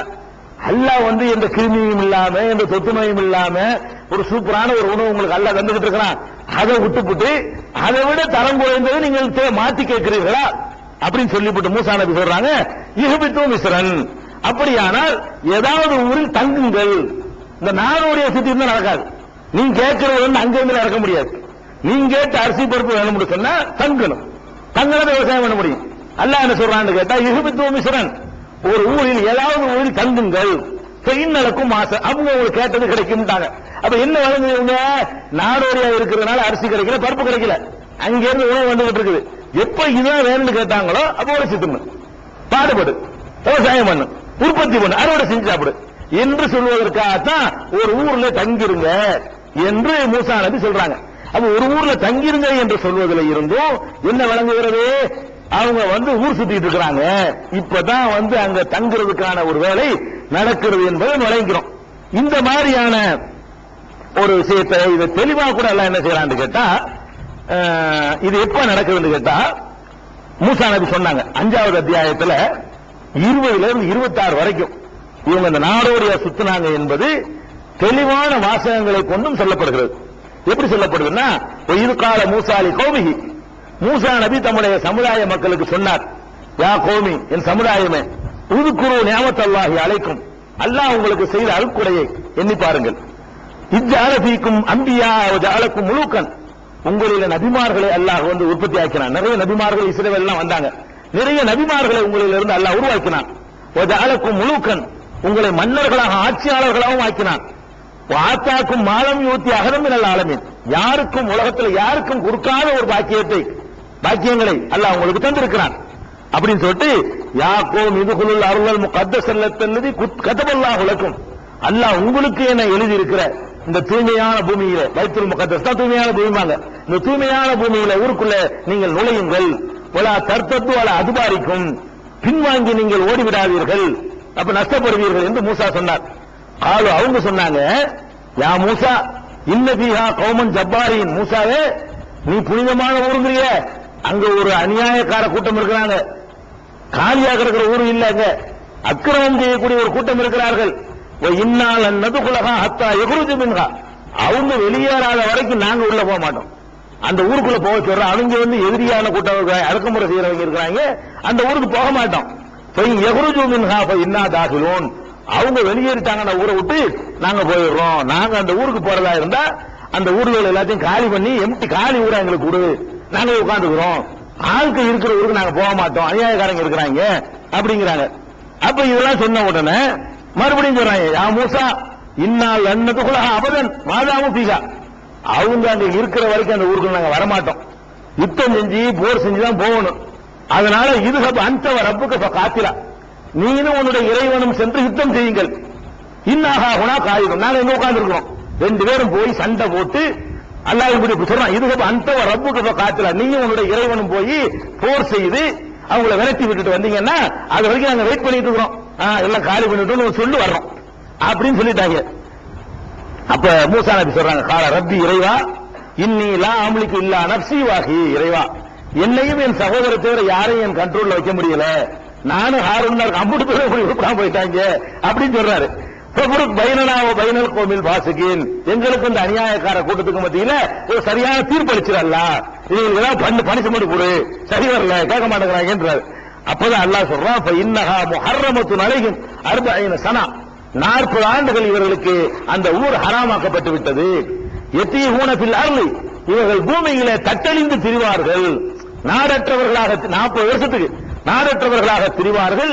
பல தர்சாலல் கோமில் பாசிக்கின், இந்த அக்கிரமக்கார கூட்டத்திற்காக நீ கவலைப்படாத, இதான் பனிஷ்மெண்ட் சொல்லிட்டாங்கல்ல. நான் வெற்றி தர்றேன், உள்ள போறானா போகணும், கடலை பிளந்து காப்பாத்தி இருக்கிறேன், அங்கிருந்து வானத்திலிருந்து உணவு இறங்கி கொடுத்திருக்கிறேன், அவங்க மேகத்தை மேலீடு செஞ்சு பார்த்திருக்கிறேன், இவ்வளவு அற்புதங்களை செஞ்சு என்னைய நம்பாம நீ போய் சண்டை போய் வெற்றி எரிஞ்சுட்டா நான் வர்றேங்கிறாங்க, இவங்களுக்கு சும்மா விடக்கூடாது. அதனால 40 வருஷத்துக்கு நீங்க நாடற்றவர்களாக சுத்த விட்டுருவேன் அல்லாஹ்வே சொல்றான் குர்ஆன் 5வது அத்தியாயத்துல 26ல நீங்க இதை பார்க்கலாம். 20ல இருந்து 26 வரைக்கும் இந்த நிகழ்ச்சிகள் சொல்லப்பட்டிருக்கிறது. அப்ப என்ன விளங்குதுன்னு கேட்டா, மூசா நபியுடைய சமுதாயத்தவர்கள் ஒரு இடத்துல அல்லாஹ் அந்த ஊர்ல நுழைய சொல்றான், அக்கிரமக்காரர்களை எதிர்த்து உள்ள போக சொல்றான், இவங்க போக மாட்டேன்னு மறுத்துறாங்க, சண்டைக்கு தயாரா இல்ல. அப்படின்னா நீ நாடற்றவர்களா சுத்தும் 40 வருஷத்துக்கு மூசா நபி கேட்டதுனால அவரே இந்த பிரார்த்தனை செஞ்சதுனால 40 வருஷத்தை விட்டான். அந்த மாதிரி சுத்தினாங்க என்பதற்கு தெளிவாகவும் இருக்கிறது. இவங்களுக்கு தண்ணி கேட்டது, மண்ணு செல்வாயை இறக்க சொன்னது, அதுக்கப்புறமேலே மேகத்தை நிலவிட செஞ்சது என்பதை எல்லாம் வச்சு பார்க்கக்கூடிய நேரத்தில் அவங்க நாடற்றவர்களாக சுத்தினார்கள் என்பது அதுலையும் உறுதியாக ஆகிறது. இது போக இந்த மேகத்தை நிழல் பெற செய்தோம் என்ற சம்பவம் இருக்குது இல்லையா, அது 2:57 இருக்கிற மாதிரி 7:160 வசனத்திலையும் இருக்கிறது. அந்த பாக்கியத்தை எல்லாம் சொல்லி காட்டும் போது உங்களுக்கு மேகத்தை நிழல் பெற செய்கிறோம் அப்படின்னு சொல்லி காட்டுறோம். இந்த மண்ணு சல்வா என்ற 2 வகையான உணவு அவங்களுக்கு அல்லாஹ் கொடுத்தேன்னு சொல்றாங்கல்ல, அந்த விஷயமும் 2:57 இருக்கிற மாதிரி 7:160 இருக்கிறது. 20வது அத்தியாயம் 80வது வசனத்திலையும் அது இருக்கிறது. இந்த இடத்துல இந்த மண்ணு செல்வாண்ட என்ன, அதாவது மண்ணு செல்வாங்கிற சொல்லு குர்ஆன்ல இடம் பெற்றிருக்கிறது, அரபு சொல்லு இல்லது. மண்ணு என்ற சொல்லும் சல்வா என்ற சொல்லும் அரபு மொழி சொல்லு இல்ல, அது அவங்களுடைய அப்ரானிய ஹிப்ரு மொழியில ஏதோ ஒரு அர்த்தம் உள்ள ஒரு சொல்லு. அந்த உணவுக்கு பேர் அல்லாஹ் சூட்டி மண்ணு சல்வா என்ற ஒரு உணவை கொடுத்திருக்கேங்கிறான். அப்ப வேற்று மொழியில ஹிப்ரு மொழியில உள்ள ஒரு சொல்லுக்கு நம்ம அர்த்தம் செய்ய முடியாது, தெரியாது நமக்கு அந்த காலத்தில் என்ன அர்த்தம் செஞ்சாங்கன்னு தெரியாது. அதனால அல்லாவே அரபுல ஒரு சொல்லு இருந்தா அரபுல டிரான்ஸ்லேஷன் பண்ணி அல்லாஹ் சொல்லியிருப்பான். அதுக்கு ஈக்குவலான ஒரு சொல்லு அரபு மொழியில் இருந்திருக்குமே, ஆனால் அதை மொழிபெயர்த்து அரபிய ஆக்கி எல்லாம் நினைஞ்சிருப்பான், நம்ம சொல்லியிருப்பான். இப்ப நம்ம இப்ப கம்ப்யூட்டர் கணினி சொல்றோம் இல்லையா, இது மாதிரி மாற்றி சொல்ற மாதிரி சொல்லியிருக்க முடியும் ஏதாவது ஒரு வார்த்தையை போட்டு. ஆனால் அதுக்கு ஈக்குவலா இல்லைன்னு விளங்குது. அதுக்கு ஈக்குவலான சொல்லு அரபு மொழியில இருந்திருக்குமே, ஆனால் மூசா நபி பேசின எல்லா பேச்சையும் அரபிலான மொழிபெயர்த்து எல்லாம் சொல்றான். மூசா நபி சொன்ன சொல்லனா எந்த பாஷையில குர்ஆன்ல வருது, அரபில பேசினாரு, அவருக்கு தெரிஞ்ச பாஷையில் அவர் பேசினதை அல்லாஹ் என்ன பண்றான், அரபு மொழியில மொழிபெயர்த்து சொல்ற மாதிரி இதையும் மொழிபெயர்த்து சொல்லலாம். மண்ணு செல்வாண்டதை சொல்றான். அதனால நம்ம மண்ணுண்டா இது செல்வாண்டா அதுன்னு ஆளாளுக்கு வியாக்கியானம் கொடுக்குறாங்க. அரபில அர்த்தம் வச்சிருந்தீங்க, இந்த மாதிரி குழப்பம் வராது. அரபில இல்லைன்னு வசதியா போச்சு. ஒருத்தன் மண்ணுண்டா குருவி கறிங்கிறான், ஒருத்தன் காடை கறிங்கிறான், ஒருத்தன் முயல் கறிங்கிறான். ஆளாளுக்கு சல்வான்னு சொன்னா அது அல்வா மாதிரி ஒண்ணு வரும், இனிப்பா இருக்கும். இதெல்லாம் யாரு உங்களுக்கு சொன்னா, யாருமே சொல்லல. இதெல்லாம் இப்படி சொல்லும் எப்படி போய் வச்சு கண்டுபிடிச்சீங்க கேட்டா, காலையில நினைச்சு பாப்பாங்களாம், அப்படி பனி மாதிரி பெஞ்சிருக்குமா, இலைகள் எல்லாம் அப்படி வலிச்சு சாப்பிட்டா தேன் மாதிரி மதுரமா இருக்குமா, அது ஒரு உணவா. அது மாதிரி பொரிச்ச கறி எங்க இருந்து வருமா, அங்க இருந்து பறவை கறியா, காடை கறி, குருவி கறி, அந்த கறி இந்த கறி, ஆளாளுக்கு கரெக்டான ஆதாரம் தான் ஒண்ணு சொல்ல முடியும். ஆதாரம் இல்லாதனால வாய்க்கு வந்தெல்லாம் அறிவிச்சிருக்காங்க. ஆனா இந்த மண்ணு செல்வா என்னவா இருக்கும் என்று நம்ம குர்ஆன்ல இருந்தும் ஹதீஸ்ல இருந்தும் தேடி பார்த்தோம்னு சொன்னா, குர்ஆன்ல ஒண்ணு கிடைக்கல, இதான் இருக்குது. ஹதீஸ்ல தேடி பார்த்தோம்னு சொன்னா அந்த மண்ணு செல்வா என்ன என்பதை நமக்கு வழங்க முடிகிறது, என்னவா இருக்கும் அப்படின்னு வழங்க முடியுது. எப்படி வழங்க முடியுதுன்னு கேட்டா, சஹீஹுல் புகாரியில 4478 நீங்க பார்க்கலாம், 4639, 5708 ஆகிய ஹதீஸ்கள்ல நபிகள் நாயகம் ஸல்லல்லாஹு அலைஹி வஸல்லம் சொல்றாங்க, அல் கும்அத்து மினல் மன்னி வ மாவுஹா ஷிஃபாஉன் லில் ஐனி. நபி ஸல்லல்லாஹு அலைஹி வஸல்லம் சொல்றாங்க, காளான் இருக்குல, காளான் என்பதுதான் அந்த மண்ணு என்ற வகையில் ஒரு வகை அப்படிங்கிறாங்க.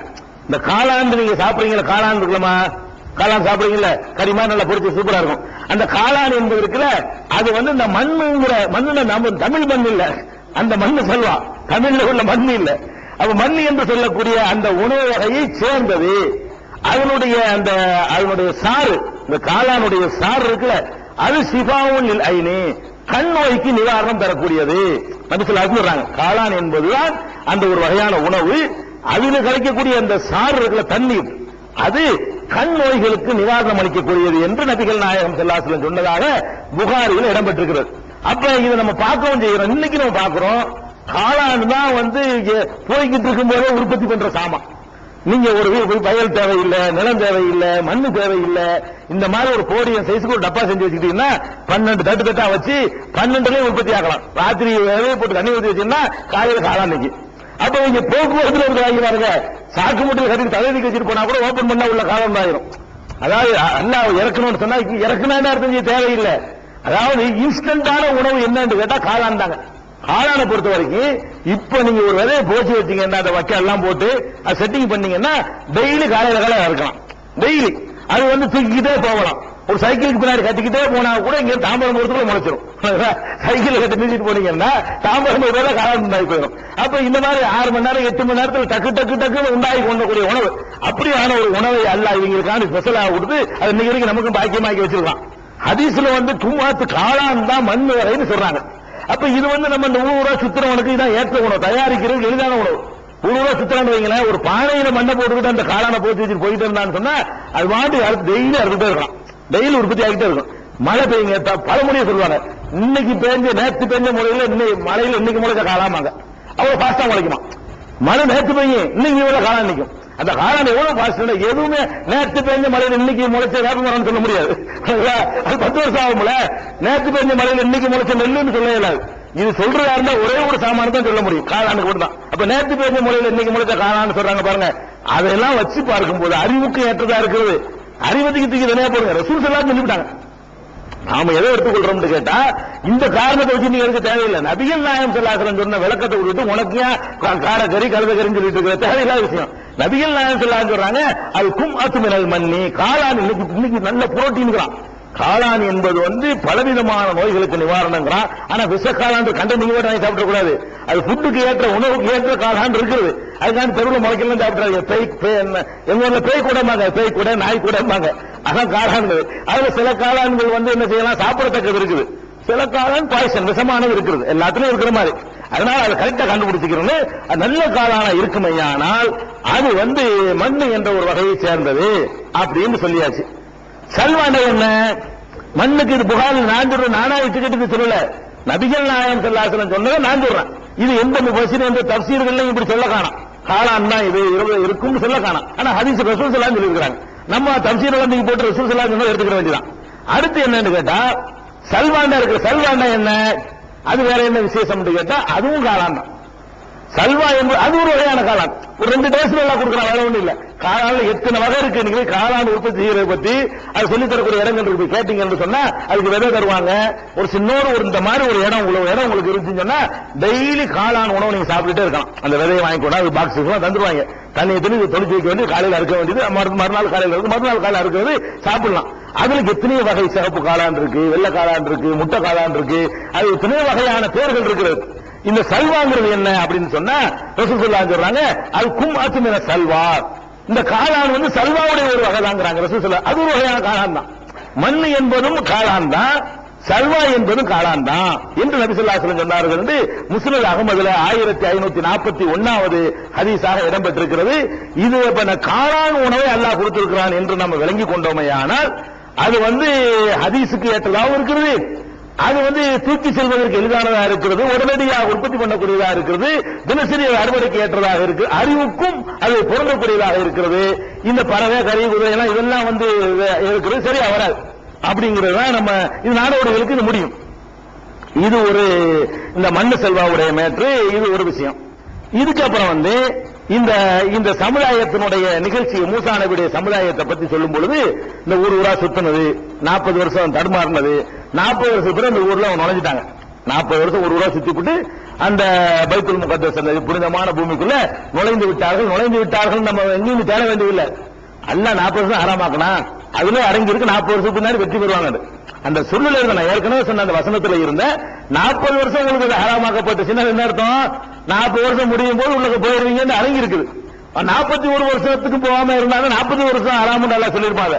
அல்லாஹ் ஒரு டைம் கெடுபோட்டு சொன்னான்னு சொன்னா அதுக்கு அப்புறம் அது ஹராம் இல்ல, உங்களுக்கு போயிட முடியும், உள்ள போயிருவாங்கன்னு விளங்குது. அதை வச்சு வரலாற்று ரீதியாகவும் போயிட்டாங்க. 40 வருஷத்துக்கு ஊர்ல போய் செட்டில் ஆயிட்டாங்க. இப்படி செட்டில் ஆன பிறகு செட்டில் ஆகிறதுக்கு முன்னாடியோ ஒரு சம்பவம், அவர்களை பற்றி ஒரு சம்பவம் வந்து அல்லாஹ் ரொம்ப விரிவான முறையில் சொல்லி காட்டுறான். என்ன சம்பவம் கேட்டா அந்த மாட்டு அறுத்த சம்பவம். அதான் பக்கரான அந்த சூறாவுக்கு பேரு மாடு சூறாவுக்கு பேர் வச்சிருக்காங்க. அது கூட காரணம் என்ன? அந்த அந்த இந்த சம்பவத்தினால 2வது சூறாவுக்கு பக்கரான வருது. இந்த சம்பவம் இடம்பெற்றனால இது வந்து 2வது அத்தியாயத்தில் 67 இருந்து 74 வரைக்கும் இந்த சம்பவம் சொல்லப்படுது. என்ன சம்பவம் கேட்டா ஒரு ஆளை கொலை பண்ணி விட்டாங்க. அந்த ஊர்ல யாரோ ஒரு ஆளை கொலை செய்து விட்டார்கள். அது கொலையாளி யாரு, கொலை செய்யப்பட்ட ஆளு யாருன்னு சொல்லப்படல குர்ஆன்ல. என்ன சொல்லப்படுதுன்னு கேட்டா அந்த சமுதாயத்தில் ஒரு கொலை நடந்து விட்டது, யாரோ ஒருத்தனை கொண்டு விட்டாங்க. இப்ப கொலையாளி மூசா நபி அல்லாஹ்வுடைய தூதர்ங்கறாங்கல, விட மாட்டேங்கிறாங்க. இவ்வளவு அற்புதமா செஞ்சு காட்டின பிறகு வந்துகிட்டு நீ அல்லாஹ்வுடைய தூதர் புரியல, இந்த கொலையாளி யாருன்னு சொல்லு, அல்லாஹ்ட்ட கேட்கிறவர்னு கேட்கறாங்க. மூசா நபிட்ட வந்து ஒரு ஆள் கொலை செஞ்சுட்டாருன்னா அவரு அல்லாஹ்வா? அவரு மனிதன்களை விசாரிச்சு தடயங்களை தான் தீர்மானிக்க முடியும். இவங்க என்ன பண்ற? மூசா நபிட்ட வந்து நீ நபியா இருக்கிறங்கிற, நீ இருக்கிற ஊரு, உன் ஊர்ல ஒரு ஆள் கொண்டு விட்டாங்க, யாரு கொண்டான்னு தெரியல, நீ சொல்லு ஆளை காட்டு அப்படின்னு மூசா நபிட்ட வந்து கேட்கறாங்க. கேட்ட உடனே மூசா நபி என்ன பண்றாங்கன்னு கேட்டா அல்லாஹ்ட்ட அல்ல இந்த மாதிரி கேட்கறாங்க, நம்ப மாட்டேங்கிறாங்க, எத்தனை சான்றுகள் இவங்களுக்கு கொடுக்கறது கேட்கிற அல்லாஹ்ட்ட கேட்கிறாரு. அல்லாஹ் என்ன பண்ணிட்டான்னு கேட்டா மூசா நபியை உடனே சொல்ல வைக்கல. சொல்ல வச்சா சொல்லிட முடியும், வகை அறிவித்து அந்த இப்ராஹிம் தான் ஒண்ணா மூசா தான் ஒண்ணு சொல்லிட்டு போயிடலாம். ஒரு பேரசுற பெரிய விஷயமா அது அல்லாஹ் ஈஸியா சொல்லிட்டு போயிடலாம். அல்லாஹ் சொல்லல, ஈஸியா சொன்னா இவர் சொந்தமாக சொல்றான்னு விளங்கிற கூடாதான். அல்லாஹ் விட மாட்டேங்கிறான், அப்படிலாம் முடியாது. அப்படியா யாருன்னு தெரியணும் அவ்வளவுதானே அப்படின்னு ஒரு மாட்டாரு அல்லாஹ் சொல்றான். சம்பந்தம் இல்லாத கொலையாளி யாருன்னு கேட்டா அதுக்கு மூசா நபிக்கு அல்லாஹ் என்ன சொல்றான்? மூசா நபிக்கு ஏன் சொல்றான்னு அல்லாஹ்க்கு தெரியல, அல்லாஹ் எதுக்கு சொல்றான்னு விளங்கல. அல்லாஹ்ட்ட என்ன கட்டளை வருதுன்னா மாட்டாரு. கொலையாளி யாரு? அது மாட்டாடுறா, ஒரு மாட்டை பிடிச்சாடுறாங்கிறார் அவரு. இவங்களுக்கு விளங்கல. சரி என்ன செய்யறாரு பாப்போன்னு சொல்லிட்டு உடனே அவங்க கேட்கறாங்க. அந்த சம்பவத்தை எல்லாம் விளக்கி சொல்றான். எப்படி வருதுன்னு கேட்டா இது கால மூசாலி கோமிகி, மூசா தம்முடைய சமுதாயத்தை எனக்கு சொன்னார், இன்னல்லாஹ யஅமுருக்கும் அன் ததுபஹு பக்ரா, ஒரு மாட்டை அறுக்குமாறு அல்லாஹ் உங்களுக்கு கட்டளை இருக்கிறான் அப்படின்னு சொல்றாரு. அவங்க கேட்கிறாங்க தத்தகுனா ஹுஸ்வா, கேள்வி பண்றியா நீ? கேள்வி இது கொலையாளி யாருன்னு கேட்டா மாட்டாருன்னு நீங்க சொல்லுவீங்க. கேள்விக்கு பதிலுக்கு சம்பந்தம் இல்லாட்டி கிண்டல் தானங்க இது. பார்த்தா கிண்டல் மாதிரி தான். அவங்க கேட்கறாங்க தத்தகுனா ஹுஸ்வா, எங்களோட கேள்வி பண்றியா நீ அப்படின்னு கேட்கறாங்க. அவர் மூசா நபி கூட கால அவுது பில்லா, அல்லாஹ்ட்ட நான் பாதுகாப்பு தருகிறேன், அன்னகுன மினல் ஜாஹிலீன், நான் மடையனா இருக்கிறேன், நான் மடையன் கிடையாதுப்பா, அதை விட நான் பாதுகாப்பு. கேட்ட கேள்வி என்னன்னு தெரியும், பதில் என்னங்கிறது தெரியும். அல்லாஹ் அப்படி சொல்ல எனக்கு ஒண்ணு வழங்கல. நான் கிறுக்குத்தனமாவோ லூசுத்தனமாவோ உனக்கு சொல்லல, நான் ஒரு மடையன் கிடையாது, உன் கேள்வி என்ன வழங்குது. ஆனா அல்லாஹ் என்ன சொல்றான்? கொலையாளி யார் நீங்க கேட்கிற, அல்லாஹ் என்ன சொல்றான்? இன்னும் சொல்ல மாட்டேங்கிறான், மாட்ட இருக்கிறான். அது என்னமோ அது என்னமோ வரப்போ ரிசல்ட் வரும்போ அப்படின்னு சொல்லி சீரியஸா தான் சொல்றேன். கேள்விலாம் பண்ணல, நான் மூடன்லாம் கிடையாது, நான் விவரமான ஆள் தான். நீ கேட்ட கேள்வி எனக்கு வழங்கு, இந்த பதிலுக்கு சம்பந்தம் இல்லைன்னு வழங்கு. ஆனா அல்லாஹ் அப்படிதான் சொல்றான், என்னமோ ஒண்ணு இருக்கு ஆறு அப்படிங்கிறார். அவங்க என்ன சொல்றாங்க? மாற்றம்னா அறுக்க வேண்டியான ஏதாச்சும் ஒரு மாற்றம் இருந்தா அவர் சொல்றாரு. இவங்களுடைய இந்த புத்தி அப்படிதான், துருவி தேவையில்லாம ஒன்னோட ஒண்ணு கேட்டு அவங்களா சிரமத்தை ஏத்துக்கிறது. என்ன கேட்கிறாங்க கேட்டா அப்ப மாடு முடியல, அது என்ன மாடு? மாடுன்னு மாட்டு பேர் இருக்க வேண்டிய குடுப்பாடி 7 பேருக்கு மாடு கொடுக்கணும்னா பேசாம போகணும். நீ என்கிட்ட வந்துட்டு மஞ்சள் மாடை கொடுக்குறதா கருப்பா இதெல்லாம் கேட்க கூடாது, தேவையில்லாத வேலை. இதெல்லாம் மாடு கொடுத்தா மாடுல ஏதாவது கொடுத்துருப்பாங்க அப்படின்னு வந்துருந்தேன். அப்படி விளங்குறதுக்கு பதில் அவன் என்ன பண்றான்னு கேட்டா உதுவுலனா ரப்பக்க யுபையில்லனா மாஹிய, இறைவன்ட்ட நீ துவா செஞ்சு கேட்டு அது என்ன என்று விளக்கமா கேளு. மாடுனா என்ன மாடு அப்படின்ற உடனே அவரு மூசா நபி பண்றாரு, என்னடான்னு சொல்லிட்டு அல்லாஹ்ட்ட கேட்ட உடனே அல்லாஹ் என்ன சொல்றான்னு கேட்டா அது வந்து கிழட்டு மாடா இருக்க கூடாது, நீங்க கேட்டதுக்காக வேண்டி பேசாம கிழட்டா இருந்தா கூட எல்லாம் ஏத்திருப்பான், அல்லது வந்து ஒரு கன்றை பிடிச்சா இருந்தா கூட எல்லாம் ஏத்திருப்பான். நீங்க கேட்டதுக்காக எல்லாம் என்ன பண்றான்னு கேட்டா அது கிழடமா இருக்கக்கூடாது, கன்றாவும் இருக்கக்கூடாது, நடுத்தரமா இருக்கணும். சொன்னே செய் அப்படி சொல்றாரு மூசா நபி. தூமரும் கட்டளையிடப்பட்டது செய்யுங்கப்பா, மறையும் தேவையில்லாம கேட்கிறேன் விட மாட்டேங்கிறாங்க. சரி இதோ இப்படி ஒரு விதிவிதியா நம்மளா உண்டாக்கிட்டு இருக்கிறோம், பேசாம விட்டுட்டு போகணும் விடாம ஆகுதுலனா ரப்பக பைக்கலனா லவ்முகா, அது கலர் என்ன சொல்லு, அது கலரு இல்ல கன்றும் இல்ல, என்ன கலர்ல இருக்குன்னு அந்த மாடுங்கிறாங்க. தேவையில்லாம கலரை பத்தி உனக்கு அந்த மாட்டை அறுத்த என்ன கலர் எடுத்து கேட்கவா செய்வான்? ஒரு மாட்டை அறுத்துட்டு வரான்னா ஒரு கோழி வாங்கிட்டு வர என்ன கலர்ல கோழி வாங்க கேட்கறது? ஒரு கோழி வாங்கிட்டு கரிதான் நோக்கமே தவிர அதனுடைய மயிர் என்ன கலர்ல இருக்கு நம்ம பார்க்கணுமா? அது தேவையில்லாத விஷயம். நீங்க கேட்கறாங்க என்ன கலரு மாலவுனுகா என்ன நிறங்கிறாங்க. அப்ப கேட்டதுக்காக எல்லாம் என்ன செய்யறான்னு கேட்டா இன்னஹா பக்கரத்துன் சஃப்ராவு அது மஞ்சளா இருக்கணும். எப்படி மஞ்சளா இருக்கணும்? பாக்குல் லவுனுகா தசுரு நாவி பார்ப்பவர்களை பரவசப்படுத்துகிற மஞ்சள் கலரா இருக்கணும். மஞ்சள் சொன்னா அப்படி மஞ்சளா இருக்கணும். அப்படி கண்களை மயக்கிறமா பித்தாடி போடுறாங்க. இப்படி அலையணும் பேச ஏதாவது ஒன்று மாட்டா இருக்கிறதுக்கு பதிலா இந்த மாதிரி இருக்கணுங்க. எந்த ஊருக்கு தேடி அலைஞ்சிட்டே இருக்கணும். அதுவும் விட்டாங்களா சரிண்டு விட்டு அது விட மாட்டேங்கிறாங்க. கால் விட்டுனா ரப்பக்க இறைவன்ட்ட கேளு இவ்வையில்லனா மாகிய என்ன விளக்கம் பத்தல. அது இன்னல் பக்கர தசாப அலைனா நிறைய மாடுகள் நிறைய குழப்பம் ஏற்படுத்து. எங்களுக்கு எந்த மாடுகள் விளங்க மாட்டேங்குது இன்னும் கரெக்டா சொல்லு அப்படின்னு மூசா மறுபடியும் சொல்றாங்க. அப்படியா அப்படின்னா அந்த மாடு என்னவா இருக்கணும்னு கேட்டா அது வயல்ல உழவு செய்வதற்கு பயன்படுத்தப்பட்டிருக்க கூடாது. நீர் இறைப்பதற்கு பயன்படுத்தப்பட்டிருக்க கூடாது. வண்டி கூட்டின தழும்பு தண்ணி இறைவு தழும்பு தேவையில்லாம மாடுல யூஸ் பண்ணதான் செய்வான். இப்படி எல்லாம் இல்லாத மாடு பிடிச்சிக்குவான். அது அவங்க கட்டளை வருது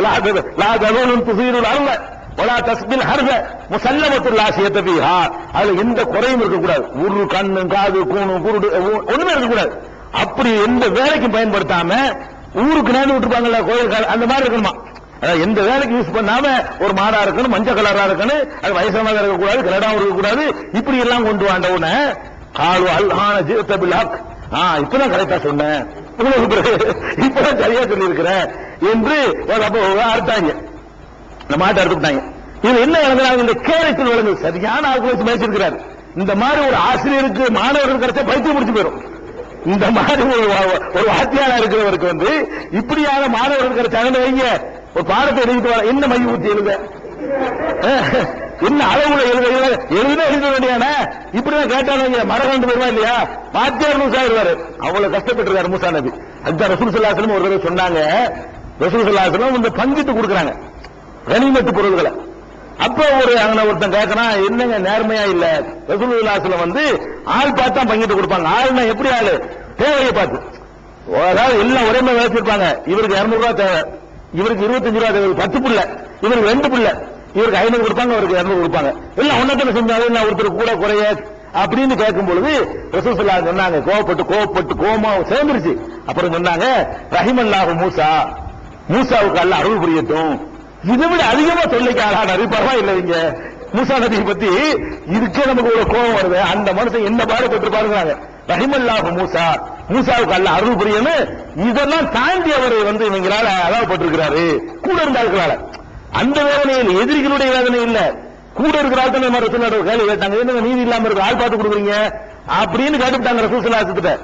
ரசூல் ஸல்லல்லாஹு அலைஹி வஸல்லம் சபூர் செய்வதற்கு மூசாவை ஆதாரமா எடுத்துட்டாங்க. அல்லாஹ் மூசாவுக்கு அருள் செய்யிட்டு இதெல்லாம் தாண்டு நாட்களுக்கு மேய்ச்சிருக்காரு அவரு அப்படின்னு சொன்னதாக நம்ம பார்க்கிறோம். அந்த இதுல எழுந்துட்டாங்க மாட்டாரு கும்பிட்டு சொல்லி எழுதுறாங்க. அப்ப என்ன பாடுபட்டு பாருங்க. அப்ப இந்த மாதிரி நடக்குது. அதுக்கப்புறம் அல்லாஹ் என்ன சொல்றான்னு கேட்டா மாட்டை அறுத்தாச்சுன்னா மாட்டை அறுத்த உடனே மாட்டிலிருந்து ஒரு பகுதியை எடுத்து நவரி பூகு அதுல ஒரு பகுதியை எடுத்து இந்த செத்த ஆளு மேல அடிங்க. அவன் எந்திரிச்சு தன்னை யார் கொலை செஞ்சவன்னு சொல்லுவான். மூசா நபியே எல்லாம் சொல்ல வைக்கல பாருங்க. சொல்ல வச்சிருந்தா இவருக்கு அல்லாஹ்வுக்கு தெரியலாம், இவருக்கு தெரியும் வாங்கலாம். அல்லாஹ் விட மாட்டேங்கிறாங்க. கேட்டவர் சிம்பிளா சொல்லிட்டு போயிருக்கலாம். அல்லாஹ் யாரு கொலை செஞ்சது உங்களை வேலை செய்யணுமா? யாரு கொலை செஞ்சது? சரி இறை தூதர் கேட்கிறார் யாரு கொலை செஞ்சது? அந்த ஆள் தான் அந்த தெருவில் அவர் தான் சொல்லிட்டு போயிருக்கலாம்ல. அவர் ஈஸியா சொல்லிட்டு போயிருவார்ல. அது சொன்னால் நம்ப மாட்டாங்க. உனக்கு பிடிக்காத வர சொல்றேன். நீங்க கேரக்டர் வச்சு பார்த்தா மூசா நபி ஒரு ஆளை சும்மா சொன்னார்னு வைங்க, அப்ப என்ன பண்ணிருப்பாங்க? ஓய் உனக்கு என்னமோ வாங்கல் இருக்கு உனக்கு அவருக்கு, அதுக்காக அந்த ஆளை மாட்டி விடுறேன்னு கேட்டிருப்பாங்க. நபிட்ட போய் இப்படிலாம் கேட்டாங்க. நபிட்ட போய் இந்த மாதிரிலாம் கேள்வி கேட்டாங்க. மூசா நபி சொன்னது நம்புவாங்களா? அப்ப நம்பவும் செய்யணும். அதுக்கு ஏற்ற மாதிரி சொல்றோம்னா செத்தவனை எந்திரிச்சு சொன்னதை நம்புவாங்க. செத்தவனை எந்திரிச்சு என்ன இன்னாத கொலை பண்ணாருன்னா கேள்வி வராது. அவரை எந்திரிக்க வைக்கிறதுக்காக அல்லாஹ் என்ன பண்றான்னா அவரை உயிர்ப்பிக்கக்கூடிய அந்த ஒரு அம்சத்தை ஒரு குறிப்பிட்ட மாட்டில் வச்சு இவங்களை கேள்வி கேட்க வச்சு அந்த மாட்டை கொண்டு அறுத்து அதை கொண்டு ஒரு இறச்சிக்கு மேல போட்டவன அந்த ஆளு எந்திரிச்சிடான். யாரு இறந்து போனாலும் எந்திரிச்சு என்ன செய்யறான்னு கேட்டா கதாடிக்க யுஹியுல்லாஹுல் மௌத்தா, இறந்தவர்களை அல்லாஹ் இப்படித்தான் மௌத்தாக்கும். எப்படிதான் மௌத்தா அல்லாஹ் பேசுது. யுரீக்கும் ஆயாத்தி லஅல்லக்கும் தாக்கிலூன், நீங்கள் விளங்கிக் கொள்வதற்காக தன்னுடைய சான்றுகளை இவ்வாறு அல்லாஹ் தெளிவுபடுத்துகிறான் சொல்லி மூசா நபியுடைய அந்த அது தொடர்பான ஒரு சம்பவம். இதை நம்ம தெரிஞ்சு இதனால பக்கரான்னு பேரு. இந்த மாட்டை அறுக்க சொன்ன சம்பவம் அதுல வர்றதுனால அந்த ஒரு 5 வசனத்துக்காகத்தான் அந்த 285 வசனம் கொண்ட அந்த சூறாவுக்கு மாடுங்கிற பேரை வந்துச்சு இந்த நிகழ்ச்சியில் இடம்பெற்றிருக்கிறதுனால. அப்ப இந்த மாட்டை அறுக்கிறது என்பதுல ஒரு பல செய்திகள் நமக்கு இருக்கிறது. ஒண்ணு அந்த சமுதாயம் எப்படிப்பட்ட ஒரு கேரக்டர் உள்ள சமுதாயம், மூசா நபி எவ்வளவு கஷ்டப்பட்டு சபர் செய்து அவங்க பண்ணிருப்பாங்க என்பது நமக்கு விளங்குறது. இரண்டாவது இறை தூதர்கள் கேட்ட ஒண்ணு அல்ல உடனே கொடுக்க மாட்டான். சில விஷயத்தை கொடுப்பான், சில விஷயத்தை இழுத்து அடிப்பான், வேணும்னு அவன் சுத்தி வச்சுட்டு வருவான். அல்லாஹ்வுடைய டெக்னிக் இப்படித்தான் இருக்கிறது. அல்லாஹ்வுடைய வேலை இருக்கு பாருங்களேன், ஒட்டனை எல்லாம் ஒரு அட்டாக் பண்றது கிடையாது அவனுடைய வேலையெல்லாம். இப்ப என்னமோ செஞ்சிருப்பான், இவன் 20 வருஷத்துக்கு பிறகு வரும்போது வேற இப்படியோ ஒரு மாதிரியா சுத்திட்டு ஒரு இழுத்து விட்டு ஆளை அட்டாக் பண்ணி விட்டுவாங்க. அல்லாஹ்வுடைய வழிமுறை இருக்கு பாருங்களேன், எந்த ஒன்றுக்குமே நம்ம எது வழிமுறை நினைக்கிறோம் அந்த ரூட்ல போக தேவையே இல்லை. நம்ம ஒரு வழிமுறை, இந்த கட்டணம் இடிக்கிறதுக்கு நம்ம ஒரு வழிமுறை வச்சுப்போம், இப்படி குத்தி இருப்போம்லங்க, அவன் அப்படி இருக்க மாட்டான், கீழே உருவி விட்டுவான், புசுக்குன்னு போயிடும்.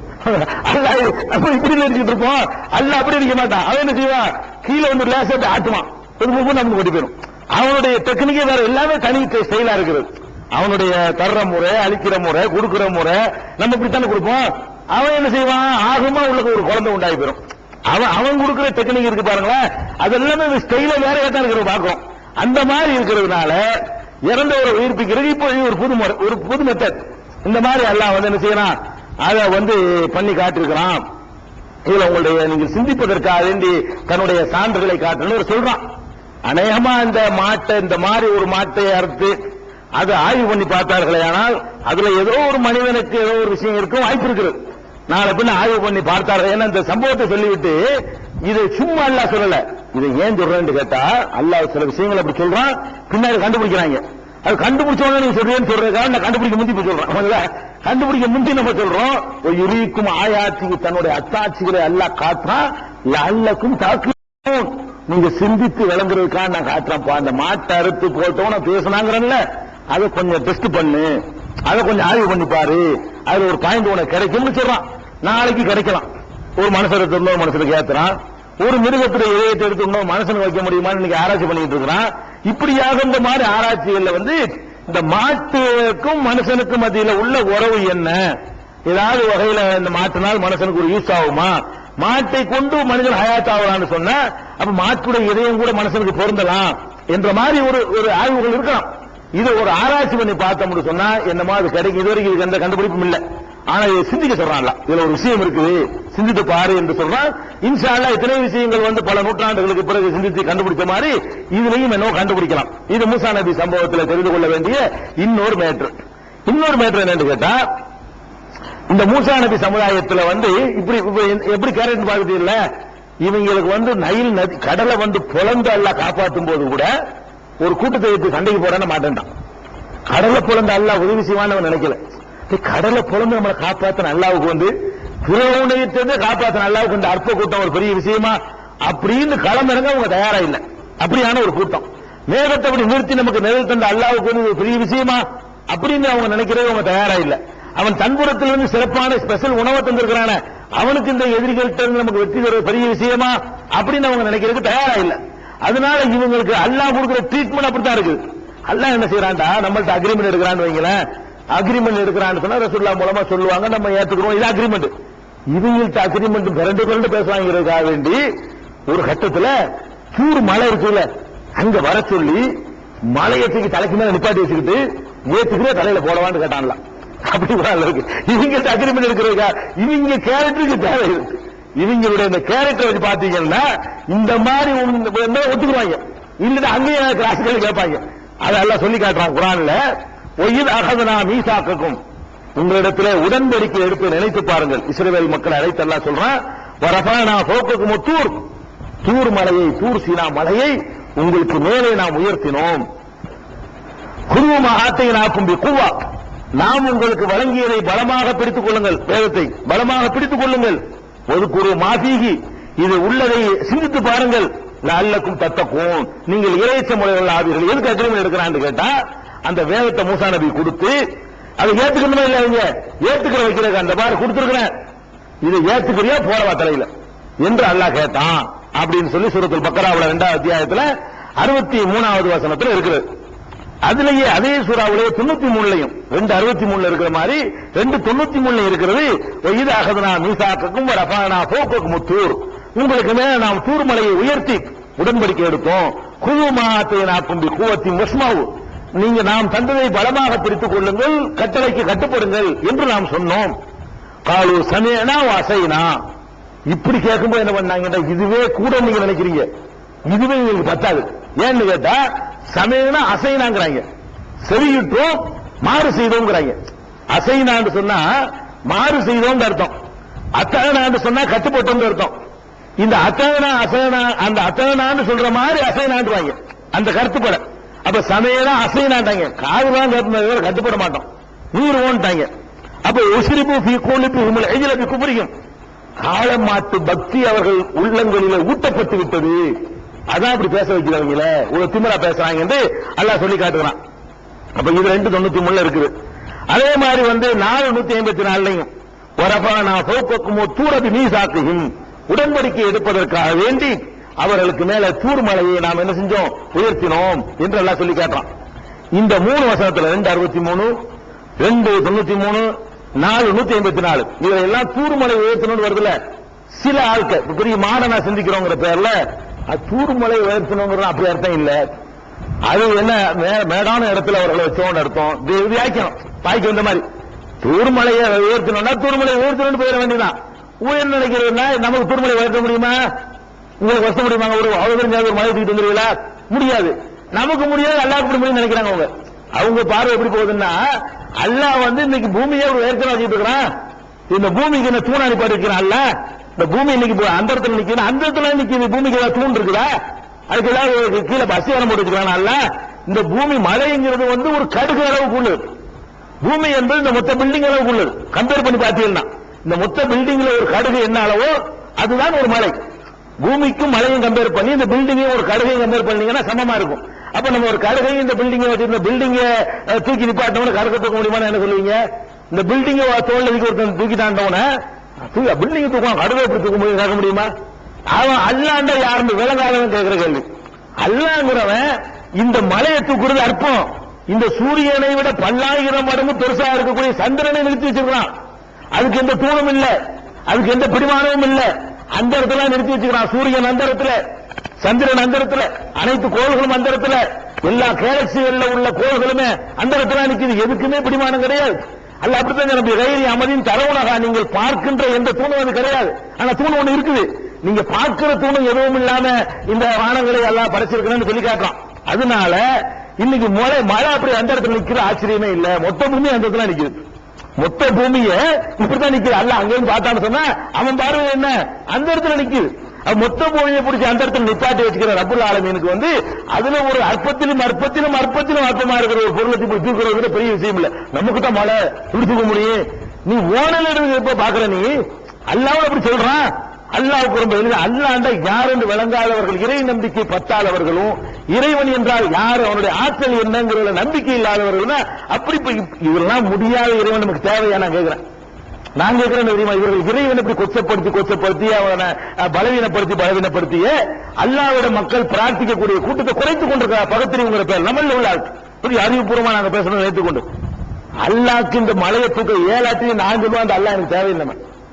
அல்லாஹ்வுக்கு இந்த மலையை தூக்குறதுக்கு ஏழன்னா அப்படி ஒரு கடவுள் நமக்கு என்ன தேவை? அல்லாஹ்ங்கிறவன் யாருன்னு கேட்டா எனக்கு உங்களுக்கு மொத்த உலகத்துக்கு எது முடியவில்லை அதையெல்லாம் செய்யக்கூடியவன் தான் அல்லாஹ். அது செய்ய முடிஞ்சவனுக்கு பேர் தான் அல்லாஹ். அதுக்கெல்லாம் சக்தி யாருக்கு இருக்கு அவனுக்கு பேர் தான் அல்லாஹ். அதனால இதுல இவங்க செய்யற அர்த்தம் தப்பு என்பதற்கு குர்ஆன்ல ஒரு பாயிண்ட் அல்லாஹ் வச்சு போட்டாங்க. அங்க ஆப்பு இறுக்கி போடுவான். கிறுக்குத்தனம் பண்ணாங்கன்னு சொன்னா அங்கங்க ஆப்போசிட் இறுக்கி போடுவான். 7வது அத்தியாயத்துல 171வது வசனத்துல அல்லாஹ் சொல்றான், இந்த மலையை உயர்த்தணும்னா என்ன அர்த்தம் கேட்டா அது மலை மாதிரி மேகத்தை வியாக்கியானங்கள், மலை மாதிரி மேகம் இருக்குல்ல, மேகத்தை மலை மாதிரி நிப்பாட்டி வச்சோம் இப்படி என்ன வியாக்கியானம் பண்ணுவாங்க.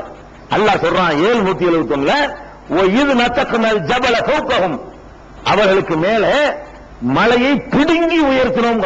அதாவது இவங்க சொல்ற அர்த்தமே இல்லைங்கிறதுக்காக வேண்டி பிடுங்கிறோம். இப்படி சொன்னா எப்படி பிடுங்கி உயர்த்தணும் எல்லாம் சொல்லி காட்டுறோம். இது நத்தக்கமல் ஜபல ஃபௌகஹும், அவர்களுக்கு மேல மலையை செஞ்சோம் பிடுங்கி உயர்த்தணும். அது மட்டும் இல்ல கண்ணகு உதுல்லத்தும், அது மேலே தலைக்கு மேலே மேகம் போல நின்றது. உயரமான இடத்துக்கு கொண்டு போனோம்னு அர்த்தமெல்லாம் கிடையாது. அப்படியே தூக்கணும். ஒரு மேகம் எப்படி எந்த ஒரு பிடிமானம் இல்லாம நிற்கும் அப்படி நின்றது. மேகத்துக்கு பிடிமானமா இருக்குது, மேகம் அப்படி அந்த இடத்துல நிக்குது, அது தூணு போட்டு நிப்பாட்டி வச்சிருக்குது, அதுவும் வெயிட்டா தானே இருக்குது. மேகம் என்பதும் கிட்டத்தட்ட ஒரு 10 ஊரை நீங்க நிறைக்கிற அளவுக்கு அதுல தண்ணி தானே செய்யுது. ஒரு மேக கூட்டம் வந்து செஞ்சோம்னா அது எல்லாம் உடச்சு விட்டானா அப்படி போச்சுன்னா மெட்ராஸில் உள்ள அம்புடி ஏரி இறங்கி போயிடுது. புனல் ஏரி மாதிரி 10 ஏரி நிறைக்கிற ஒரு மேகம் அப்படி அந்த அப்படி நிக்கிற அம்போடு அதை தூக்கி நிப்பாட்டி வச்சுக்கிற ரப்புக்கு வந்து பூமியை விட்டு தள்ளுங்க. இந்த மேகம் நிக்கிறது காத்தாது, அது தண்ணி தானே, அவ்வளவு ஐஸ் கட்டி தானே, அத்தப்பரிய பாளையத்துக்கு மேலதான் நிப்பாட்டி இருக்கிறான்ல, உடச்சு விட்டு பொருள் கொட்டுக்கு புனல் ஏரி நிறைஞ்சு செய்கிறான், அது நிறைஞ்சு செய்கிறான், இது நிறைஞ்சு செய்கிறான், அதெல்லாம் மேல நிக்குது. அல்லாஹ் சொல்ற கண்ணகு உள்ளத்தும் மழை மேகம் எப்படி அந்த இடத்துல நிற்கிறதோ அந்த மாதிரி தூர்மலையை அப்படி தூக்கினோம். அன்னகு வாக்கவும் விகும், தங்கள் மேல் விழுந்து விடுமோ அந்த மாதிரி தூர்மலையை அப்படி தூக்கினோம். அன்னகு வாக்கவும் விகும், தங்கள் மேல் விழுந்து விடுமோ என்று நினைத்தார்கள். இந்த வியாக்கியானத்துக்கு இடம் இல்லைங்களா? இந்த வார்த்தையை பொறுக்கி போட்டு வியாக்கியானம் பண்ணாங்க. நெசமா நடத்திக்கிறதுக்காக நெசமா நடத்திங்கிறதுக்கு எப்படிப்பட்ட வார்த்தைகளை போடணுமோ அப்படி போடுறான். எப்படி புடுங்கணுங்கிறான், மேகம் போல மழை மேகம் போல நின்றுச்சுங்கிறான், மேகம் விழுந்து விடுமோ என்று பயந்தாங்கிறான். அன்னகு வாக்கு உபிகும், தங்கள் மேல் விழுந்து விடுமோ என்றவர்கள் பயந்தார்கள். குதுமாத்தை நாக்கும்பி குவா, நாம் தந்ததை பலமாக பிரித்துக் கொள்ளுங்கள் என்று நாம் சொன்னோம் சொல்லி 7வது அத்தியாயத்தில் 171வது வசனத்தில் சொல்றான். இதுவும் அந்த சமுதாயத்துக்கு நடந்த ஒரு நிகழ்ச்சியில உள்ளது. இந்த தூர்மலை சம்பந்தமாக, தூர்மலை உயர்த்துறை சம்பந்தமா இல்ல, தூர்மலையை பற்றி சில சம்பவங்கள் இருக்கிறது. அது சம்பந்தமான விவரங்களையும், அதுக்கு பிறகு இந்த சனிக்கிழமை மேற்று, அதுக்கு பிறகு அவங்க மூசா நபிக்கு என்னென்ன தொந்தரவுலாம் பண்ணாங்க என்பது, அதுக்கு மாதிரி விஷயங்கள் எல்லாம் இன்ஷா அல்லாஹ் அடுத்தடுத்த வாரங்கள்ல பார்ப்போம்.